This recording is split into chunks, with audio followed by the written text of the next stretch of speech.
Okay. Sir ஆடியபிளா இருக்கா? ஸ்க்ரீன்லாம் விசிபிளா இருக்கான்னு check பண்ணுங்க. கிளியர். ஓகே. இப்ப என்ன பார்க்க போறோம்னா, நேத்து மார்னிங் வந்து நம்ம எது பார்த்திருப்போம்னா, அந்த ஸ்டீல் ஸ்ட்ரக்சர்ல பிரஷர்ஸ பத்தி பேசியிருப்போம். அதுல வந்து அந்த பிட்ச்ச பத்தி பேசிட்டு, small pitch, medium pitch, large pitch இருந்துச்சுன்னா, லிமிட் வந்து எப்படி இருக்கணும்? அந்த பிட்ச் எப்படி கண்டுபிடிக்கணும்? அப்படிங்கிறதோட மேல குடுத்திருப்பேன் ஃபார்முலா. அப்ப ஒரு இது எடுத்துக்கிட்டீங்கன்னா, அந்த உயரத்த முடிவு பண்றதுக்கு நீங்க எவ்வளவு ஸ்பானுக்கு எவ்வளவு உயரத்த குடுக்கணும் அப்படிங்கிறது ரொம்ப இம்பார்ட்டன்ட். நீங்க பாட்டுக்கு கன்னா பின்னான்னா, அந்த ட்ரெஸ்ஸஸோட அந்த ரிட்ஜ் பாயிண்ட் வந்து பிக்ஸ் பண்ண முடியாது. அந்த பிட்ச முடிவு பண்றதுக்கு ரைஸ் பேஸ் ஸ்பான் கண்டுபிடிக்கணும். இல்ல எவ்வளவு ஸ்லோப்ல வந்து 2 சைடு இருந்து இன்க்ளைன்டா குடுக்கணும் அப்படிங்கிறதுக்கு, நீங்க வந்து 2 இன்டு பிட்ச். அதாவது நீங்க ரைஸ் இன்டு ஸ்பான் எடுத்தீங்கல்ல, அத 2ஆல பெருக்கிக்கிறணும். ஸ்லோப் வேணும்னா. அதே பிட்ச் வேணும் அப்படின்னா, சென்டர்ல இருக்கக்கூடிய ஹைட் வந்து வேணும் அப்படின்னா, ரைஸ் பேஸ் ஸ்பான் போட்டா உங்களுக்கு தெரிஞ்சிரும்.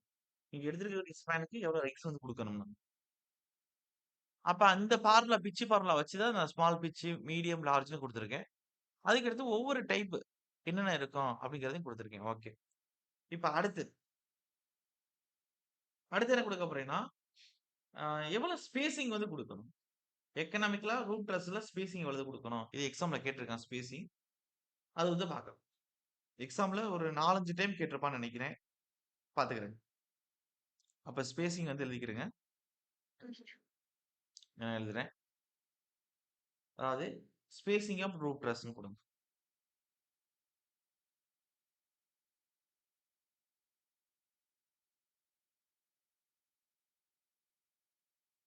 ஓகே. நெறைய டைம் கேட்கப்பட்ட கொஸ்டின்ஸ். எந்த அளவுக்கு இருக்கணும் அப்டின்னா, எக்கனாமிக்கல் ஸ்பேசிங் வந்து உங்களோட டோட்டல் ஸ்பான்ல 1/3 டூ 1/5 அளவுக்கு இருக்கணும். அப்ப எக்கனாமிக்கல் 2 இது குடுப்பேன். ஃபர்ஸ்ட் இப்ப எழுதுறது வந்து ஒரு 2 டைம் தான் கேட்டிருப்பான்னு நெனைக்கிறேன். ஆனா கீழ எழுதுறது நெறைய டைம் கேட்டிருக்கான். எக்கனாமிக்கல் ஸ்பேசிங் எவ்வளவு சார் இருக்கும் அப்டின்னா, உங்களுடைய டோட்டல் ஸ்பான்ல 1/3 டூ 1/5 அளவுக்கு இருக்கும். இது உங்களோட ஸ்பான்ல ஸ்பான். இதான் என்ன சொல்லுவோம் அப்டின்னா, எக்கனாமிக்கல் ஸ்பேசிங்ன்னு சொல்லுவோம். ஓகே. அதே எக்கனாமிக்கல் ஸ்பேசிங் வந்து காஸ்ட் ஆஃப் ட்ரஸ்ஸஸ பொறுத்து எப்படி இருக்கும்? அப்படின்னு எக்ஸாம்ல கேட்பான். இது அதிக டைம் கேட்கப்பட்ட கொஸ்டின். இப்ப எழுத போறது. அப்ப for economical spacing cost of dresses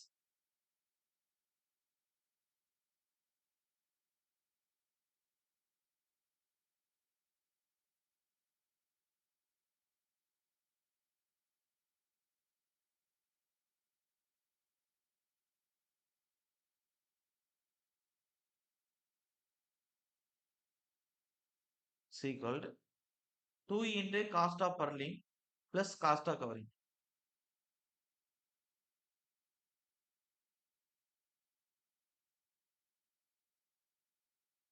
2 into cost of purlin plus cost of covering.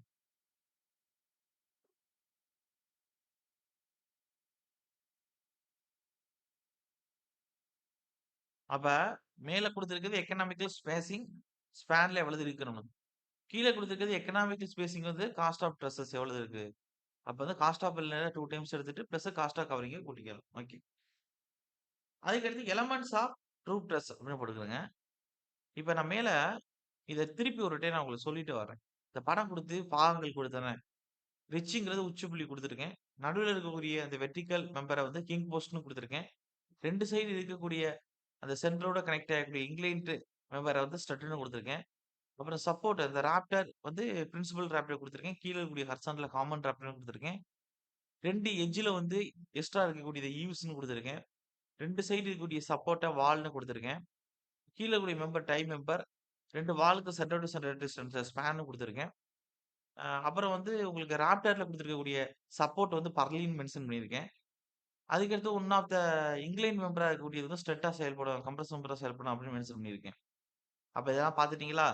இப்ப இது பிளஸ் இதோட சேர்த்து அதான் எக்ஸாம் பாயிண்ட் ஆஃப் வியூல கேட்டாங்கன்னா, எந்த பாகங்கள் கேட்கலாம்? இப்ப திரும்பவும் நான் ஒரு சொல்றேன்.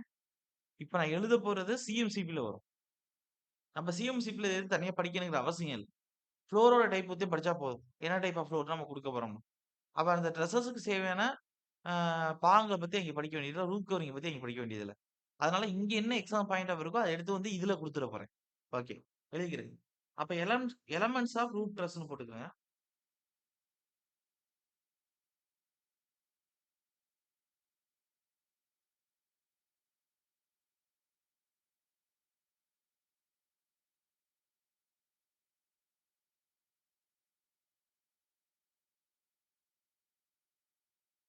ஓகே. First principal rafter.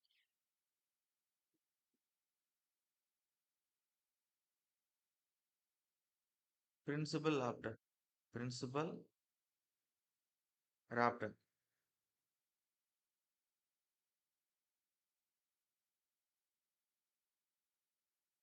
இத பொறுத்தவரை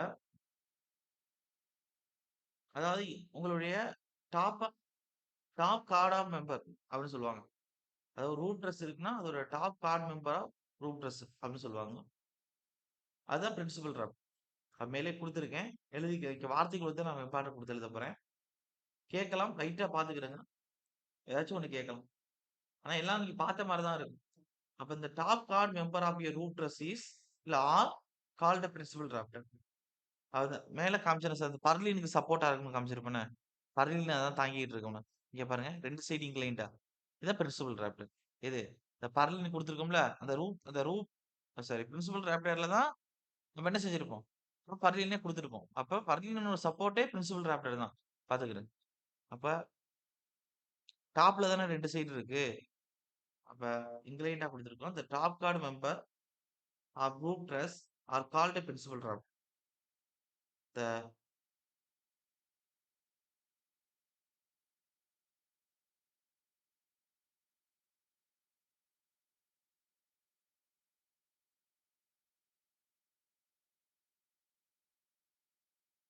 the top card member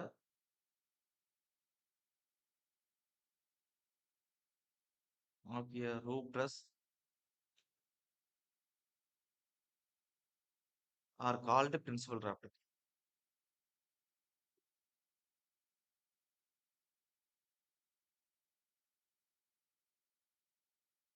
Principal raptor. முதன்மை கற்றை. ஓகே.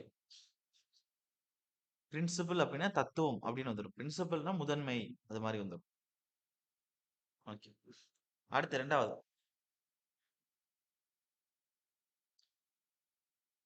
இல்லாட்டி இதுலயே வந்து என்ன 2 பாயிண்ட்ஸ் எழுதிக்கிறேங்க. கொடுப்போம். அதுக்கடுத்து என்னன்னா இது வந்து இந்த சப்போர்ட் த பர்லின். பர்லினுக்கு சப்போர்ட்டா இருக்கு. அப்ப அடுத்த பாயிண்ட் எழுதிக்கிறேங்க.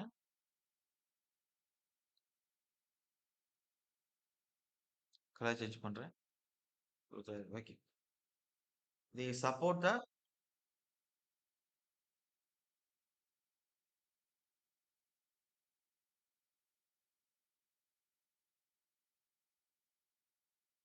purlins. அதுக்கடுத்து they are mainly compression member and may be subjected to shear and bending moment. அப்ப திரும்ப சொல்றேன். இது எப்படின்னா மெயினா செயல்படுது அப்படின்னா இந்த பிரின்சிபல் ராப்டர் வந்து ஒரு கம்ப்ரஷன் மெம்பரா அப்ப கம்ப்ரஷன் மெம்பரா செயல்பட்டு உள்ளுக்குள்ள வரக்கூடிய சியர் அண்ட் பெண்டிங் மூமெண்ட்டை நம்ம பரலின் கன்சிடர் பண்ற மாதிரி. ஆனா பரலின் வந்து நோடல் பாயிண்ட்ஸ்ல கொடுக்க கூடாது. அப்ப கேட்பானான்னு தெரியல. சரி ஓகே எழுதிக்கிறேங்க. ஒன்றும் பிரச்சனை இல்லை. they mainly they are mainly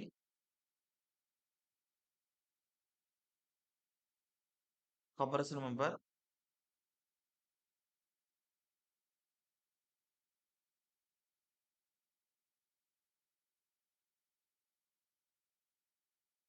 and may be subjected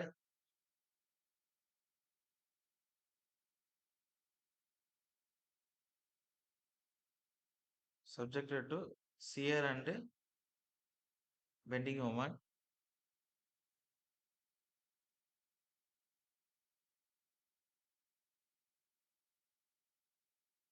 and may be subjected to shear and bending moment if the purlin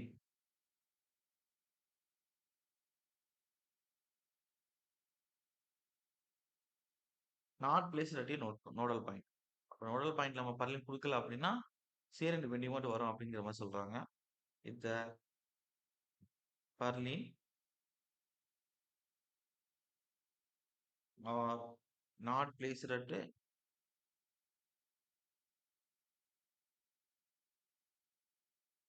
nodal points. Okay. அடுத்து ஸ்ட்ரட். இப்ப நம்ம ஸ்ட்ரட், இந்த டை இதெல்லாம் பத்தி மேலேயே பார்த்துருப்போம். அத பத்தி தான் உங்களுக்கு கேட்பான். இப்ப எலமெண்ட்ஸ் ஆர் ரூப் ட்ரஸ்ல அவன் கேட்கறான்னா, அதிகமா அந்த பிரின்சிபல் டிராஃப்ட் இதெல்லாம் பத்தி ஒரு சில நேரங்கள் எப்பயாச்சும் கேட்கலாம். அதுக்காக நம்ம குடுத்துருக்கிறது. கேட்காமலாம் போமாட்டான் நோட்ஸ்ல இருக்கக்கூடியது எப்பயுமே. ஆனா அவன் பொதுவா அதிகமா கேட்கறது நீங்க பார்த்தா தெரியும். கொஸ்டின பார்த்தாவே ஸ்ட்ரட்னா என்ன, டைனா என்னங்கிறது இல்லாம இருக்காது. அதுக்கடுத்து இங்க இதுல கேட்டோம்னா பர்லின்ஸ்னா என்ன அப்படின்னு கேட்கலாம். எனக்கு தெரிஞ்சு. ஓகே. இதெல்லாம் நான் எல்லாமே குடுக்குறேன். 2வது ஸ்ட்ரட்னா என்னன்னு எழுதிக்கிறேங்க.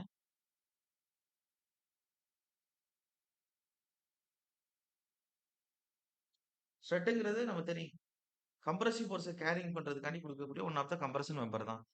அப்ப எழுதிக்கிறேங்க. அப்ப ஸ்ட்ரட். அதாவது the member carrying compressive forces. இதுல இந்த ரூட் ட்ரஸ்ல ஆர் கால்ட் ஸ்ட்ரட். அவ்வளவுதான். அப்ப strut one of the compression member நமக்கு தெரியும். அப்ப இந்த கம்ப்ரஷன் மெம்பர் என்னது? கம்ப்ரசிவ் ஃபோர்ஸ கேரி பண்ண போகுது. ஒரு கம்ப்ரஷன் மெம்பர் வந்து டென்சில் ஃபோர்ஸ் எடுக்காதுல்ல. கம்ப்ரசிவ் ஃபோர்ஸ் தானே எடுக்க போகுது. அத பத்தி தான் பேசியிருக்கோம். இப்ப the member carrying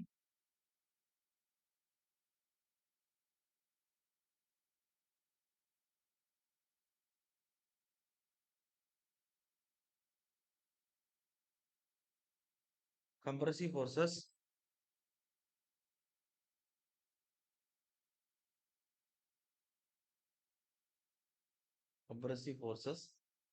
in the root truss are called as strut. The member carrying compressive forces in the root truss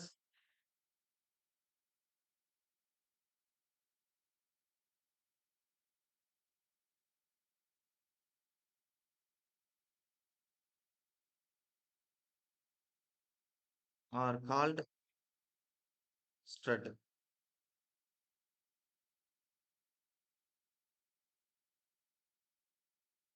okay. அடுத்தது மெயின்டெயின் போட்டுக்கிறேங்க. அடுத்து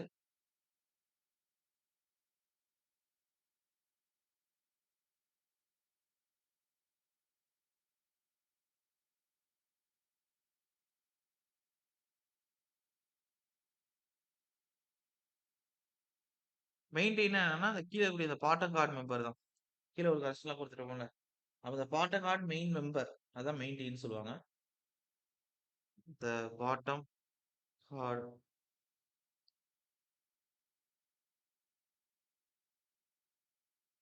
மெயின் பார்னு கொடுங்க. அது கேட்டது. அது எப்படி செயல்படும்னா மேக்ஸிமம் டென்ஷனால தான் செயல்படும். இந்த பாட்டம் கார்டுல இருக்கக்கூடிய 2 சப்பர்ல புடிச்சு கட்டி வைக்கிற மாரி. அப்ப வேணா எழுதிக்கலாம். அதே ட்ரெயின் மேலேயே குடுத்துருப்பேன் பாருங்க, படத்துல. நீங்க படம் பார்த்தாவே உங்களுக்கே தெரியும். இதுல என்ன குடுத்துருக்கேன்? இந்த பாட்டம் கார்ட்ல இருக்கக்கூடிய இதுதான் இந்த காமன் டிராப்டர்ன்னு குடுத்துருக்கேன். இந்த காமன் டிராப்டர்ன்னு குடுத்துருக்கோம்ல, இந்த காமன் டிராப்டர் தான் நான் என்ன சொல்றேன்? மெயின் டை அப்படின்னு சொல்றேன். பிராக்கெட் எழுதிக்கிறேன். அப்ப இது எப்படி செயல்படுது? டைன்னு செயல்படுது. அப்போ அதுவே ஒன் ஆஃப் த டென்ஷன் தான். 2 இதுல வந்து புடிச்சு இழுத்து வைக்கிற மாரி. சப்போர்ட்ல. அப்ப எழுதிக்கிறேங்க.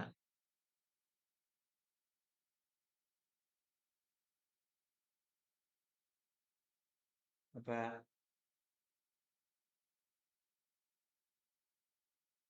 மெயின் பார்ட்ல குடுத்தாச்சு. It is usually in tension.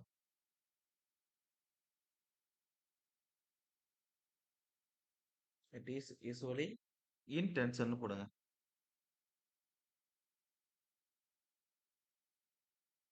அதுக்கடுத்து இட் டேக்ஸ் கம்ப்ரஷன் எப்ப அப்படின்னா, இப் ரிவர்சிபிளா load occur due to wind load.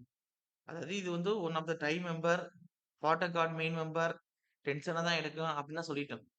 இதுல வந்து கம்ப்ரசிவ் ஃபோர்ஸ் ஒரு சில ஒரு நேரத்துல வரும். எப்போ வரும் அப்படின்னா, உங்களுக்கு விண்ட் லோடுனால ரிவர்சிபிள் ஸ்ட்ரெஸ் நல்லா கவனிங்க. கிரியேட் ஆகுது அப்படின்னா, உங்களுக்கு பொதுவாவே தெரியும்ல. இப்ப எர்த்குவேக் ஏற்படுதோ, இல்ல விண்ட் ஃபோர்ஸ்னாலயோ, உங்களுக்கு வந்து ஒரு ரிவர்சிபிள் ஸ்ட்ரெஸ் கிரியேட் ஆகுதுன்னா, நேச்சர் ஆஃப் த இதே மாத்தி விட்டுரும். பெண்டிங் வர இடத்துல அப்படியே டார்ஷன கிரியேட் பண்ணும். இல்ல வந்து உங்களுக்கு கம்ப்ரஷன் வர வேண்டிய இடத்துல டென்ஷன கிரியேட் பண்ணும். அப்ப ஸ்ட்ரெஸ்ஸே கொலாப்ஸ் பண்ணி தானே சைக்கிளிங் ஆஃப் லோட வந்து குடுக்குறது. இது ஒரு சீஸ்மிக் ஃபோர்ஸ்ன்னு சொல்லி எர்த்குவேக் நடக்கும்போதோ, இல்ல ஒரு விண்ட் ஃபோர்ஸ் வரப்போதே. அதே மாரி தான். அப்ப இது வந்து ஒன் ஆஃப் த டை தான். ஐ மீன் டென்ஷன் மெம்பர் தான். ஆனால் ரிவர்சிபிள் ஸ்ட்ரெஸ் வரும்பொழுது நமக்கு எப்படி பிஹேவ் பண்ணும் அப்படின்னா, அப்படியே கம்ப்ரஷன்னா உள்ளுக்குள்ள வந்து ஃபோர்ஸ் வர ஆரம்பிச்சுரும். அப்ப it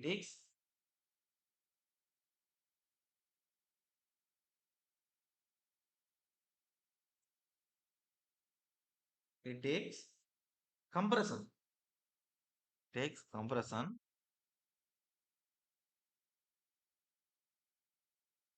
if reversal of load occur due to wind load. If reversal of load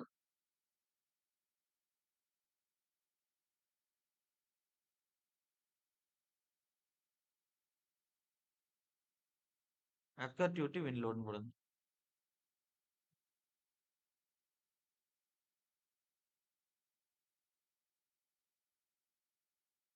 okay. அப்ப ரிவர்சல் ஆஃப் ஸ்ட்ரெஸ் வந்துச்சுன்னா இந்த டென்ஷன் மெம்பரா இருக்கக்கூடிய மெயின் டேக் ஆர் காமன் டிராப்டர்ங்கிறது உங்களுக்கு கம்ப்ரசிவ் உள்ளுக்குள்ள வர மாதிரி இருக்கு. ஓகே. அடுத்து டைனா என்னன்னு எழுதிக்கிறேங்க. தனியாவே டைனா one of the tension member தான். இதுவும் அதிக டைம் எக்ஸாம்ல கேட்கக்கூடியது தான். அப்ப 4வது போட்டுக்கிறேங்க டை.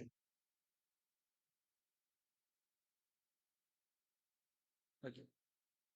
அப்ப டைனா என்ன சார் அப்படின்னா மெம்பர் கேரிங் டென்சில் ஃபோர்ஸ். ஒரே பாயிண்ட் தான். ஆனா எக்ஸாம்ல கேட்கறதுனால தனியா கொடுத்துருக்கோம். அப்போ ஒரு மெம்பர்ல டென்சில் ஃபோர்ஸ் கேரிங் பண்ணக்கூடியதா டைன்னு சொல்றோம்.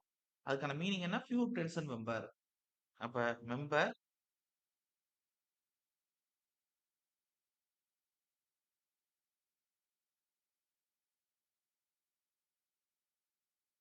Carrying tensile forces.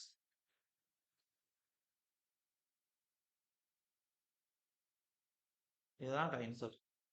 அதுக்கடுத்து ரிச் லைன்னா என்ன, ஈவ்ஸ்னா என்ன அப்படின்னு பார்ப்போம். ரிச் லைன்ங்கிறது அந்த ரூப் ட்ரெஸ்ல டாப்ல இருக்குது. டாப் லைன்ஸ் அதான் ரிச் லைன். அதே ஈவ்ஸ்ங்கிறது அந்த ரூப் ட்ரெஸ்ஸோட 2 சைட்லயும் எண்ட்ல இருக்கக்கூடியது. அந்த பாட்டம் எட்ஜ்னு சொல்லுவாங்க. Bottom edge of the roof surface அப்படின்னு சொல்லுவாங்க. அதான் ஈவ்ஸ். அப்ப கேட்கலாம் எழுதிக்கிறேங்க. அடுத்து 5 ஒரே லைன் தான் எல்லாம். ரிச் லைன் அப்படி எழுதிக்கிறீங்களா?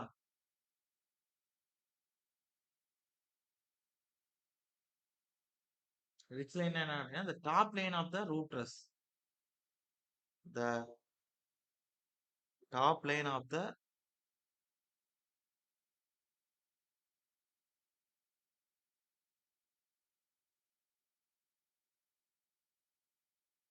roof truss. அதுக்கு அடுத்து ரிச் லைன் முடிஞ்சிருச்சு. அதுக்கு அடுத்து ஈவ்ஸ்னா என்ன?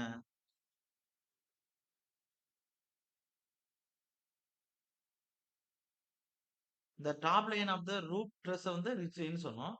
அதே பாட்டம் எட்ஜ் ஆஃப் ரூப் சர்ஃபேஸ ஈவ்ஸ் அப்படின்னு சொல்லுவோம்.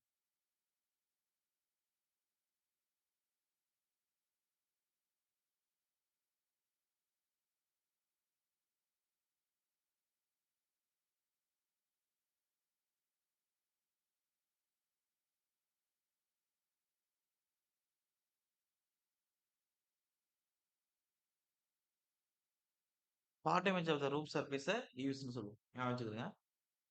படத்துல மேலே காமிச்சிட்டேன் எல்லாம் மென்ஷன் பண்ணி. அடுத்து அடுத்து என்ன சார்னா பர்லின்ஸ் வெரி வெரி இம்பார்ட்டன்ட். அப்ப பர்லின்ஸ் கேட்க வாய்ப்பு இருக்கு. அப்ப பர்லின்ஸ் போட்டுக்கிறேங்க. அடுத்து 7வது பாயிண்ட்.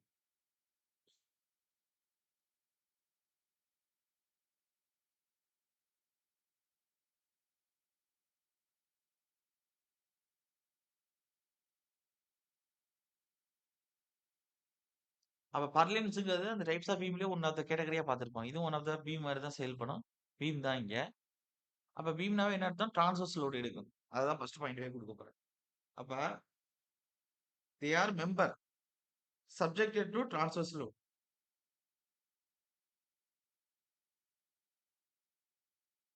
நம்ம மேல சொன்னேனே, இந்த பிரின்சிபல் ராப்டர்ல ரெஸ்ட் ஆயிருக்கு. ஃபர்ஸ்ட் இது எழுதிக்கிடுங்க. அதாவது this this are member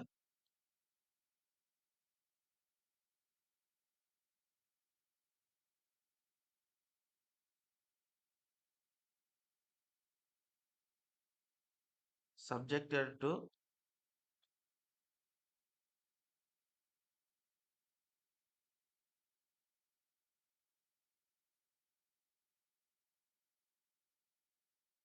subjected to transverse load.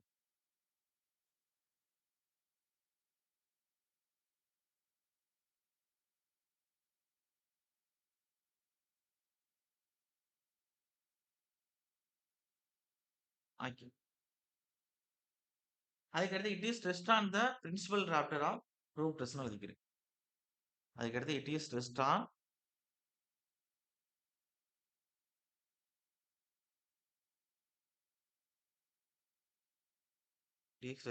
the principal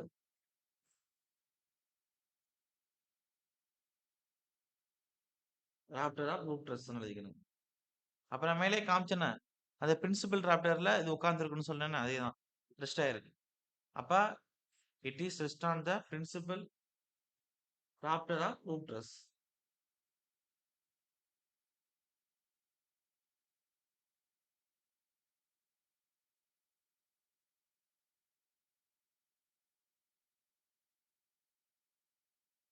அதுக்கடுத்து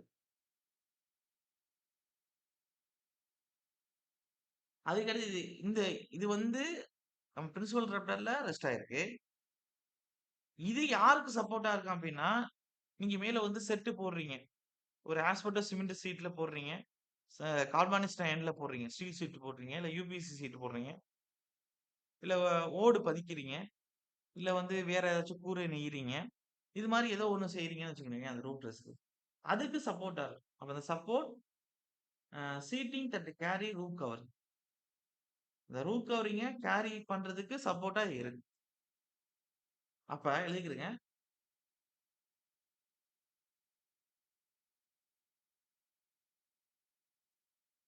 The support seating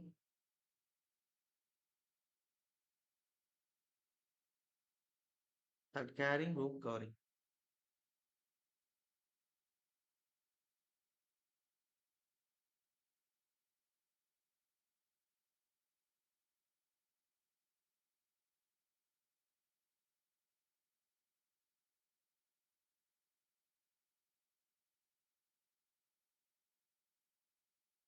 ஓகே. அதுக்கடுத்து இதோட இதுவே ஒன் ஆஃப் த பீம் சொல்லியாச்சு. பர்சனலா இருக்கக்கூடிய மெம்பர் தான். எப்படி இருக்குன்னா 2 அட்ஜசன்ட் ட்ரெஸ்ஸஸ்க்கு இடைப்பட்ட ஸ்பேனை தான் இதோட ஸ்பேன்னு சொல்லுவாங்க. அப்ப they are horizontal beam spanning between 2 adjacent trusses எழுதிக்கிறேங்க. அப்ப இங்க ஒண்ணு குடுத்துருக்கோம். இங்க ஒண்ணு குடுத்துருக்கோம் அப்படின்னா இந்த ட்ரெஸ்ஸஸ்க்கு இடைப்பட்ட இந்த டிஸ்டன்ஸ் தான் நம்ம சொல்றது. ஆல்ரெடி 3 பாயிண்ட் குடுத்துட்டேன். நான் 4வது பாயிண்ட் எழுதிக்கிறேன். ஓகே. ஒரு 5 பாயிண்ட் குடுப்போம். அப்ப they are horizontal beam spanning between 2 adjacent ட்ரெஸ்ஸஸ்னு விடுங்க. பர்லின்ல தான் எழுதிட்டு இருக்கேன். அப்ப they R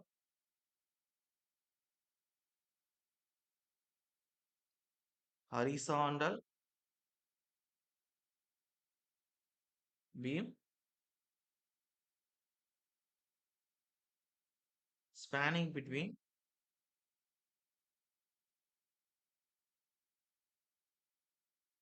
two adjacent stresses. Spanning between two adjacent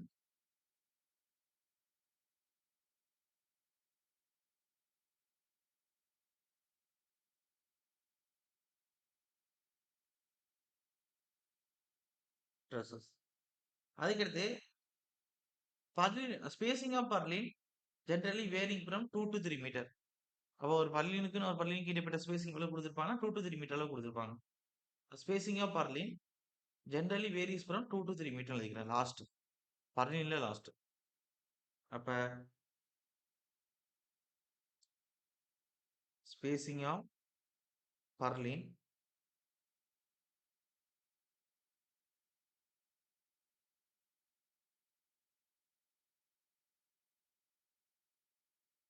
generally vary from various from 2 meter to 3 meter. Okay. அடுத்து அதுக்கடுத்து வந்து காமன் டிராப்டர்னா என்ன? சாக் டெய்னா என்ன அப்படின்னு பார்க்கணும். இன்னும் 2 தான் பார்க்கணும். ஆல்ரெடி மெயின் டெய்லயே சொல்லிட்டேன். ஆ சரி ஓகே. அப்ப திருப்பியோட ரிப்பீட் பண்ண வேணாம். சாக் டெய்னா என்ன அப்படின்னா, இந்த நடுவுல குடுத்திருக்கக்கூடிய இந்த வெர்டிகல் மெம்பர். அது எதுக்காண்டி குடுத்துருக்கோம் அப்படின்னா, ஆ ட்ரிப்ளெக்ஸன வளைவ கம்மி பண்றதுக்காண்டி குடுத்துருக்கோம். ஒரு செல்ஃப் வெயிட்னால ஏற்படக்கூடிய மொமெண்ட்னால ஏற்படக்கூடிய ட்ரிப்ளெக்ஸன ரிடக்ஷன் பண்றதுக்காண்டி சாக் டை குடுத்துருக்கோம். ரைட்டா எழுதிக்கிறங்க. இப்ப 8வது அவ்வளோதான்.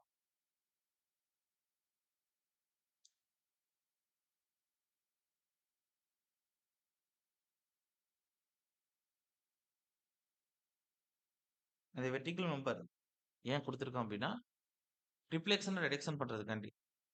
இப்ப உள்ளுக்குள்ள மொமெண்ட் வராது தான். ஆனா செல்ஃப் வெயிட்னால வரக்கூடிய மொமெண்ட்னால ஏற்படக்கூடிய டிஃப்ளெக்ஷன் ரெடியூஸ் பண்றதுக்காண்டி சாக்டை வந்து குடுத்துருக்கோம். வெர்டிகலா அந்த மெம்பர் வந்து சப்போர்ட் மாரி குடுத்துருக்கோம்.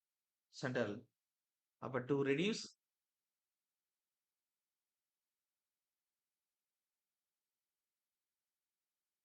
Deflection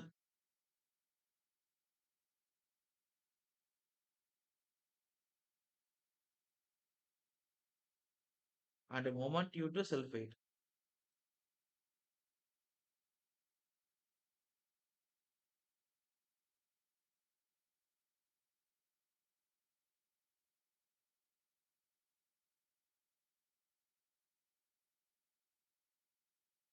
okay. இதுதான் சாக்டைன்னு சொல்லுவாங்க.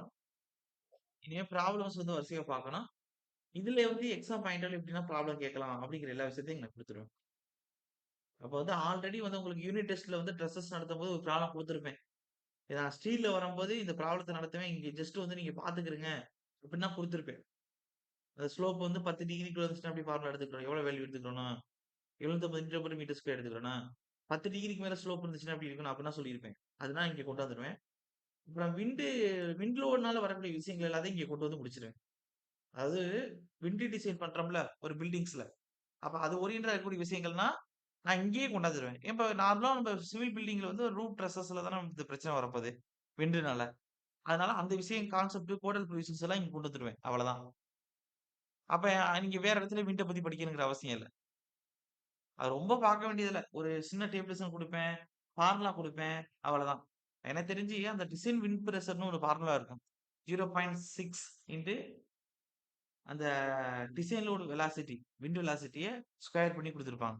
விஜெட் ஸ்கொயர்ன்னு குடுத்திருப்பாங்க. 0.6 இன்டு விஜெட் ஸ்கொயர்ன்னு.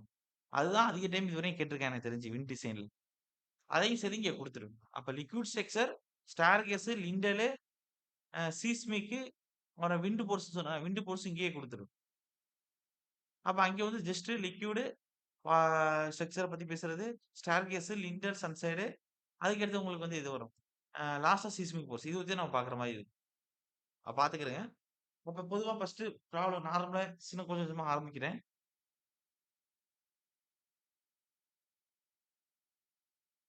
ஓகே. நோட் பண்ணிக்கிறேங்க. ப்ராப்ளம் நம்பர் 1ன்னு போட்டுக்கிறேங்க.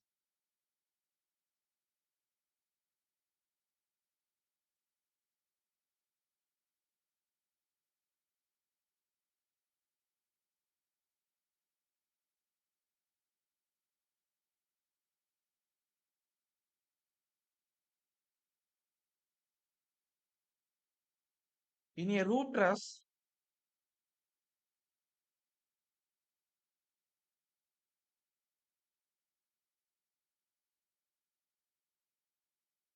In a roof truss pitch is குடுத்துட்டான் அவனே. பிட்ச் வந்து குடுத்துட்டான் அவனே கண்டுபிடிச்சு.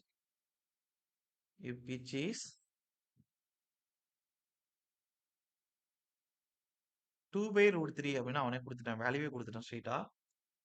And slope is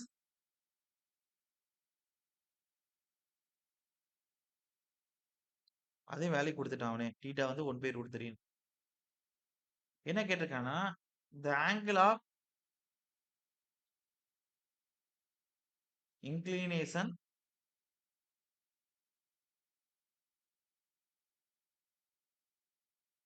with horizontal would be என்ன?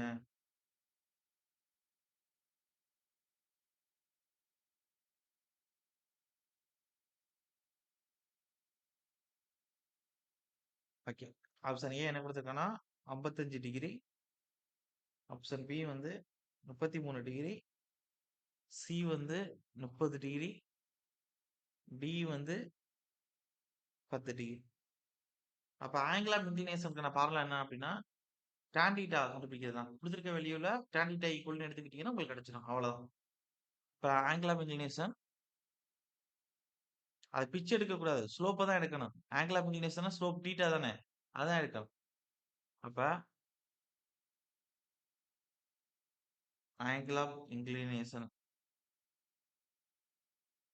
எப்படி சொல்லுவோம்னா, டான் தீட்டான்னு சொல்லுவோம்.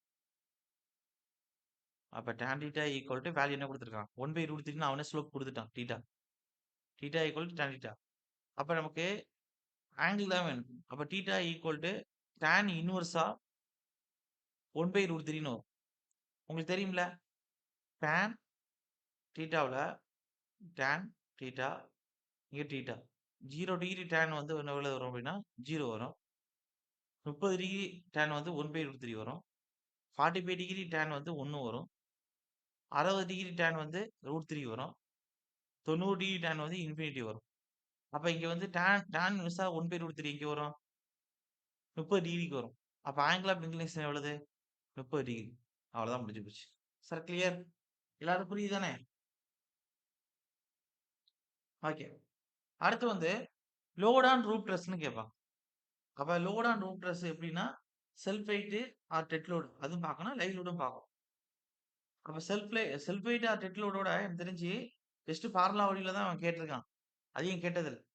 ப்ராப்ளம் கேட்க இருந்துச்சுன்னா பார்த்துக்கிறேன் எப்படின்னு நான் சொல்லுவேன் இப்ப. ஆனா லைவ் லோட்ல ப்ராப்ளம் கேட்டிருக்கான்.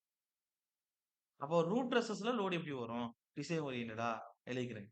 அப்ப லோட் ஆன் ரூட் ரெசஸ் அப்படின்னு போட்டுக்கிறேங்க.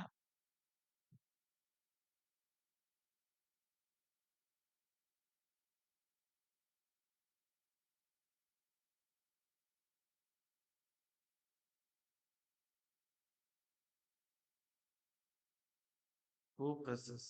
ஓகே. ஃபர்ஸ்ட் என்ன பார்க்க போறோம்னா self weight or dead load எழுதிக்கிறேங்க. ஏ வந்து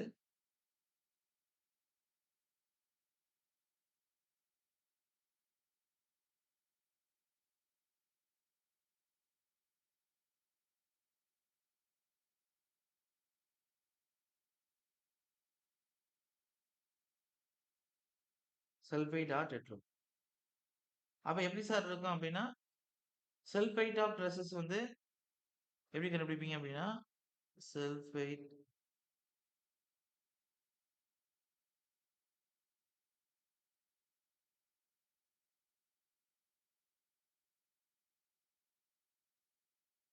ஸ்பேன் வகுத்தல் 3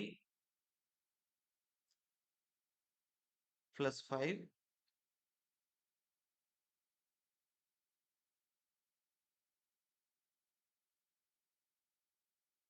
into 10 newton per metre square. அப்ப செல்ஃப் வெயிட் கண்டுபிடிக்கும் போது நம்ம என்ன செய்வோம்னா அந்த ரூப் கவரிங்கும் பர்லினோட ஓன் வெயிட்டையும் எடுத்து கன்சிடர் பண்ணுவோம். அப்ப இங்க எழுதிக்கிறேங்க. அந்த செல்ஃப் வெயிட் எப்படின்னா ரூப் கவரிங் என்ன மெட்டீரியல் வந்து ரூப் கவர் பண்ணிருக்கீங்க? ஓடு பதிச்சிருக்கீங்களா? கூரை வச்சிருக்கீங்களா? இல்ல யூபிவிசி சீட் போட்டிருக்கீங்களா? ஸ்டீல் கால்வானிஸ்டைன் சீட் போட்டிருக்கீங்களா? நார்மலா ஆஸ்பெக்டஸ் சிமெண்ட் சீட் போட்டிருக்கீங்களா? அந்த ரூப் கவரிங்கோட வெயிட்டும் பிளஸ் பர்லினோட வெயிட்டும்.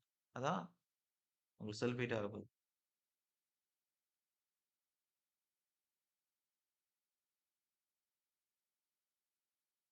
ஓகே. அதுக்கடுத்து பிளேன் ஏரியான்னு போட்டு ஒரு பிளேன் ஏரியாவுல பெர் மீட்டர் ஸ்கொயர்டுக்கு 100 டூ 150 நியூட்டன் வரையும் எடுக்கும். அப்ப எவ்வளவு எடுக்கும் அப்படின்னு தெரிஞ்சுக்கிறேங்க. டெட் லோடு ஒரு பிளேன் ஏரியாவுக்கு. ஏன்னா நம்ம வந்து செட்டில் வந்து திக்னஸ் ரொம்ப கம்மியா இருக்கும். அப்ப பிரெத்து அதுக்கடுத்து நீளம் லென்த்தை வச்சு தான் நம்ம வந்து ஏரியா எடுத்துக்கிறோம்.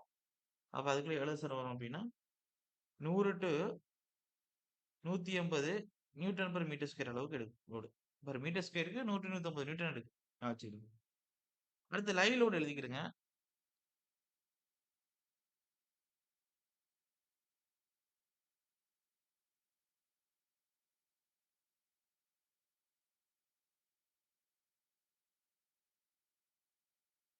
ஃபார் ஸ்லோப்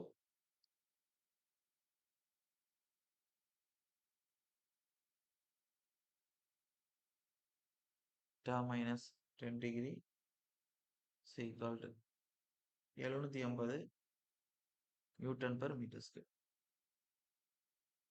அதாவது பொதுவா காமனா அப்படி கொடுத்துருப்பாங்க. அந்த தீட்டா வந்து ஏன்னா இப்படி எழுதிக்கிறேன். தீட்டா இஸ் ஈக்குவல் டு 10 டிகிரியா இருக்கு அப்படின்னா 75 நியூட்டன் பெர் மீட்டர் ஸ்கொயர் எடுத்துக்கிறோம்.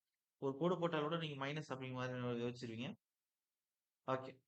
தீட்டா 10 டிகிரி இருக்கு அப்படின்னா 75 நியூட்டன் பெர் மீட்டர் ஸ்கொயர் லைலோட கன்சிடர் பண்ணிக்கிறோம். நான் நியூட்டன் பெர் மீட்டர் ஸ்கொயர் தான் கொடுத்துருக்கேன். நான் வச்சுக்கிறேன். கிலோமீட்டர்னா இப்போ 0.75 அப்படின்னு வரும். அடுத்து இதே தீட்டா வந்து 10 டிகிரிக்கு மேல போயிருச்சு. இதான் இம்பார்ட்டன்ட் ப்ராப்ளம் கேட்பாங்க வச்சு. அப்படின்னா பார்முலா என்ன சார் அப்படின்னா 750 minus theta minus 10 degree into 20 பாத்துக்கிறேங்க. இந்த ப்ராப்ளம் கேட்போம். இதை வச்சு ப்ராப்ளம் கேட்போம். நான் கொடுப்பேன். கீழே ப்ராப்ளம் இப்போ கொடுப்பேன். அப்ப இதுல தீட்டாங்கிறதுனா ஸ்லோப் ஆஃப் சீட்டிங். சீட்டை ப்ரொவைட் பண்ணியிருக்கீங்களா? எப்படி வந்து ஸ்லோப்ல கொடுத்துருக்கீங்க சீட்டை வந்து அடிச்சிருக்கீங்க அப்படிங்கிறது. அப்ப வேர் தீட்டா எப்படி எடுத்துக்கலாம் சார் அப்படின்னா எழுதிக்கிறேன். ஸ்லோப் ஆஃப் சீட்டிங் போட்டுக்கிறேன்.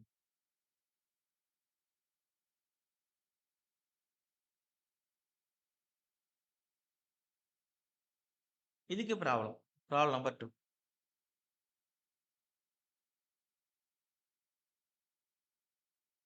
அதாவது the lie load for sloping roof எழுதிக்கிறேங்க.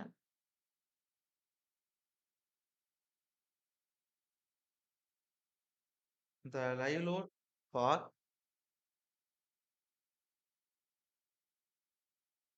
sloping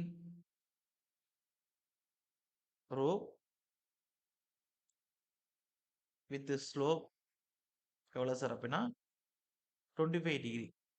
சரி, 25 டிகிரி வேர் கீழே எழுதுறேன். இடம் பத்தாது. வேர் his access is not provided to roof is taken as. அப்ப his access is not provided to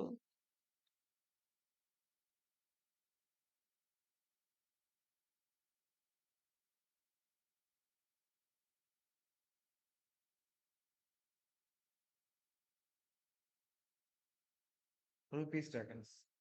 formula என்ன சார் அப்படின்னா இப்பதான் சொன்னேன். அப்ப லோடு வந்து 25 டிகிரி கொடுத்துட்டான். அப்ப 10 டிகிரிக்கு மேல இருக்கு. அப்ப பார்முலா என்ன எடுத்துக்கணும் லைவ் லோடுக்கு? இப்பதான் மேல கொடுத்தேன். லைவ் லோடு ஈக்குவல் டு ஏன்னா தீட்டா வந்து கிரேட்டர் than 10 டிகிரியா இருக்கு.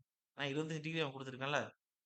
அப்ப equal to 750 minus theta minus 10 degree into 20 பிரிச்சுதான் லைவ் லோடு கிடைச்சிருக்கு.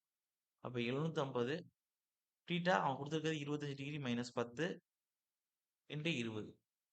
அப்ப 750 25ல 10 போச்சுன்னா 15 15 20ஆல பெருக்குனா 5 2 30 300 20 பெருக்குனா அப்ப 750ல 300 போச்சுன்னா 480 நியூட்டன் பெர் மீட்டர் ஸ்கொயர். இதான் உங்களுக்கு லைவ் லோட். எப்ப தீட்டா வந்து 10 டிகிரிக்கு மேல போச்சு. ஆப்ஷன் கொடுத்துருக்கான், அதை பாருங்க. இப்ப ஆப்ஷன் அப்படியே பார்த்துறீங்க. ஆப்ஷன்ல கிலோமீட்டர்ல கொடுத்துருக்கான். சரி, ஓகே, ஒன்றும் இல்லை, மாத்திக்கிறோம். அப்ப ஆப்ஷன் ஏ வந்து 0.45 கிலோமீட்டர் பெர் மீட்டர் ஸ்கொயர்னு கொடுத்துருக்கான். பிங்கிறது 0.65 எக்ஸாம்ல கேட்ட கொஸ்டின் தான் அது, கிலோமீட்டர் பெர் மீட்டர் ஸ்கொயர். சிங்கிறது 0.75 கிலோமீட்டர் பெர் மீட்டர் ஸ்கொயர். டிங்கிறது 1.5 கிலோமீட்டர் பெர் மீட்டர் ஸ்கொயர். இப்படி கொடுத்துருக்கான் சார். அப்ப மேல இருக்கக்கூடிய இதை கிலோமீட்டர் மாத்தணும். அப்ப இதை கிலோமீட்டர் மாத்தினா 1000 போடலாம். அப்ப 0.45 கிலோமீட்டர் பெர் மீட்டர் ஸ்கொயர் அப்படின்னு வரும். அப்ப எங்க இருக்குன்னு பாருங்க. Option A is the correct answer. ஏதான் சார் கிளியர், புரியுதா இருக்கா சார்? கவனிக்கிறீங்களா எல்லாரும்? ஓகே. அமைதியாவே இருக்கீங்களே ஆரம்பிச்சதுல இருந்து. ஓகே, ஆன்சர் ஏ தான் கரெக்ட். அடுத்து அடுத்து என்ன சார் பார்க்க போறோம்னா விண்ட் லோட். நான் திரும்பவும் சொல்றேன், விண்ட் டிசைனுக்கு நம்ம கொடுக்கக்கூடியதை வந்து பார்த்தாவே உங்களுக்கு கொஸ்டின் ஏரியா. ஆனா எப்ப ஏஇல சிலபஸ் ஆட் பண்ணானோ இப்ப ஜேடியூல ஆட் பண்ணியிருப்பான். முன்னாடி ஏஇல கொஞ்சம் ஏர்லியாவே ஆட் பண்ணிட்டான். இப்ப ஜேடியூக்கு ஆட் பண்ணிருப்பான். அப்ப எப்ப இதை ஆட் பண்ணியிருக்கானோ அதுல இருந்து இவன் கேட்ட கொஸ்டின் ஒண்ணுதான். அந்த டிசைனா விண்ட் பிரஷருக்கான ஃபார்முலா 0.6 இன்டு விஇஜெட் ஸ்கொயர். அதாவது டிசைனா அதாவது நம்மளோட விண்ட் வெலாசிட்டி இருக்குல்ல, டிசைன் விண்ட் வெலாசிட்டி. அதுதான் விஇஜெட் சொல்லுவோம். அத ஸ்கொயர் பண்ணுவோம். அது அந்த விஇஜெட்டுக்கான ஃபார்முலாவோட நான் கீழ குடுப்பேன். அதோட இதுவரையும் எனக்கு தெரிஞ்சு கேட்டது இல்ல. மேல இருக்கக்கூடியத ரிப்பீட்டடா கேட்டிருக்கான். இருந்தாலும் ஒரு டைப்ஸ் ஆஃப் பில்டிங்ல இன்டர்னல் பிரஷர் எப்படின்னா வரும்? அப்படிங்கிற விஷயங்கள நான் உங்களுக்கு கன்சிடர் பண்ணி குடுப்பேன். இப்ப நான் குடுக்கிறதே கொஞ்சம் கம்மியா தான் குடுக்க போறேன். அதுல அவன் கேட்டதே ஒரு விஷயம் தான் கேட்டிருக்கான் அத்தன டைம். அப்ப எழுதிக்கிறங்க. Wind லோட்ன்னு குடுத்துக்கிறங்க.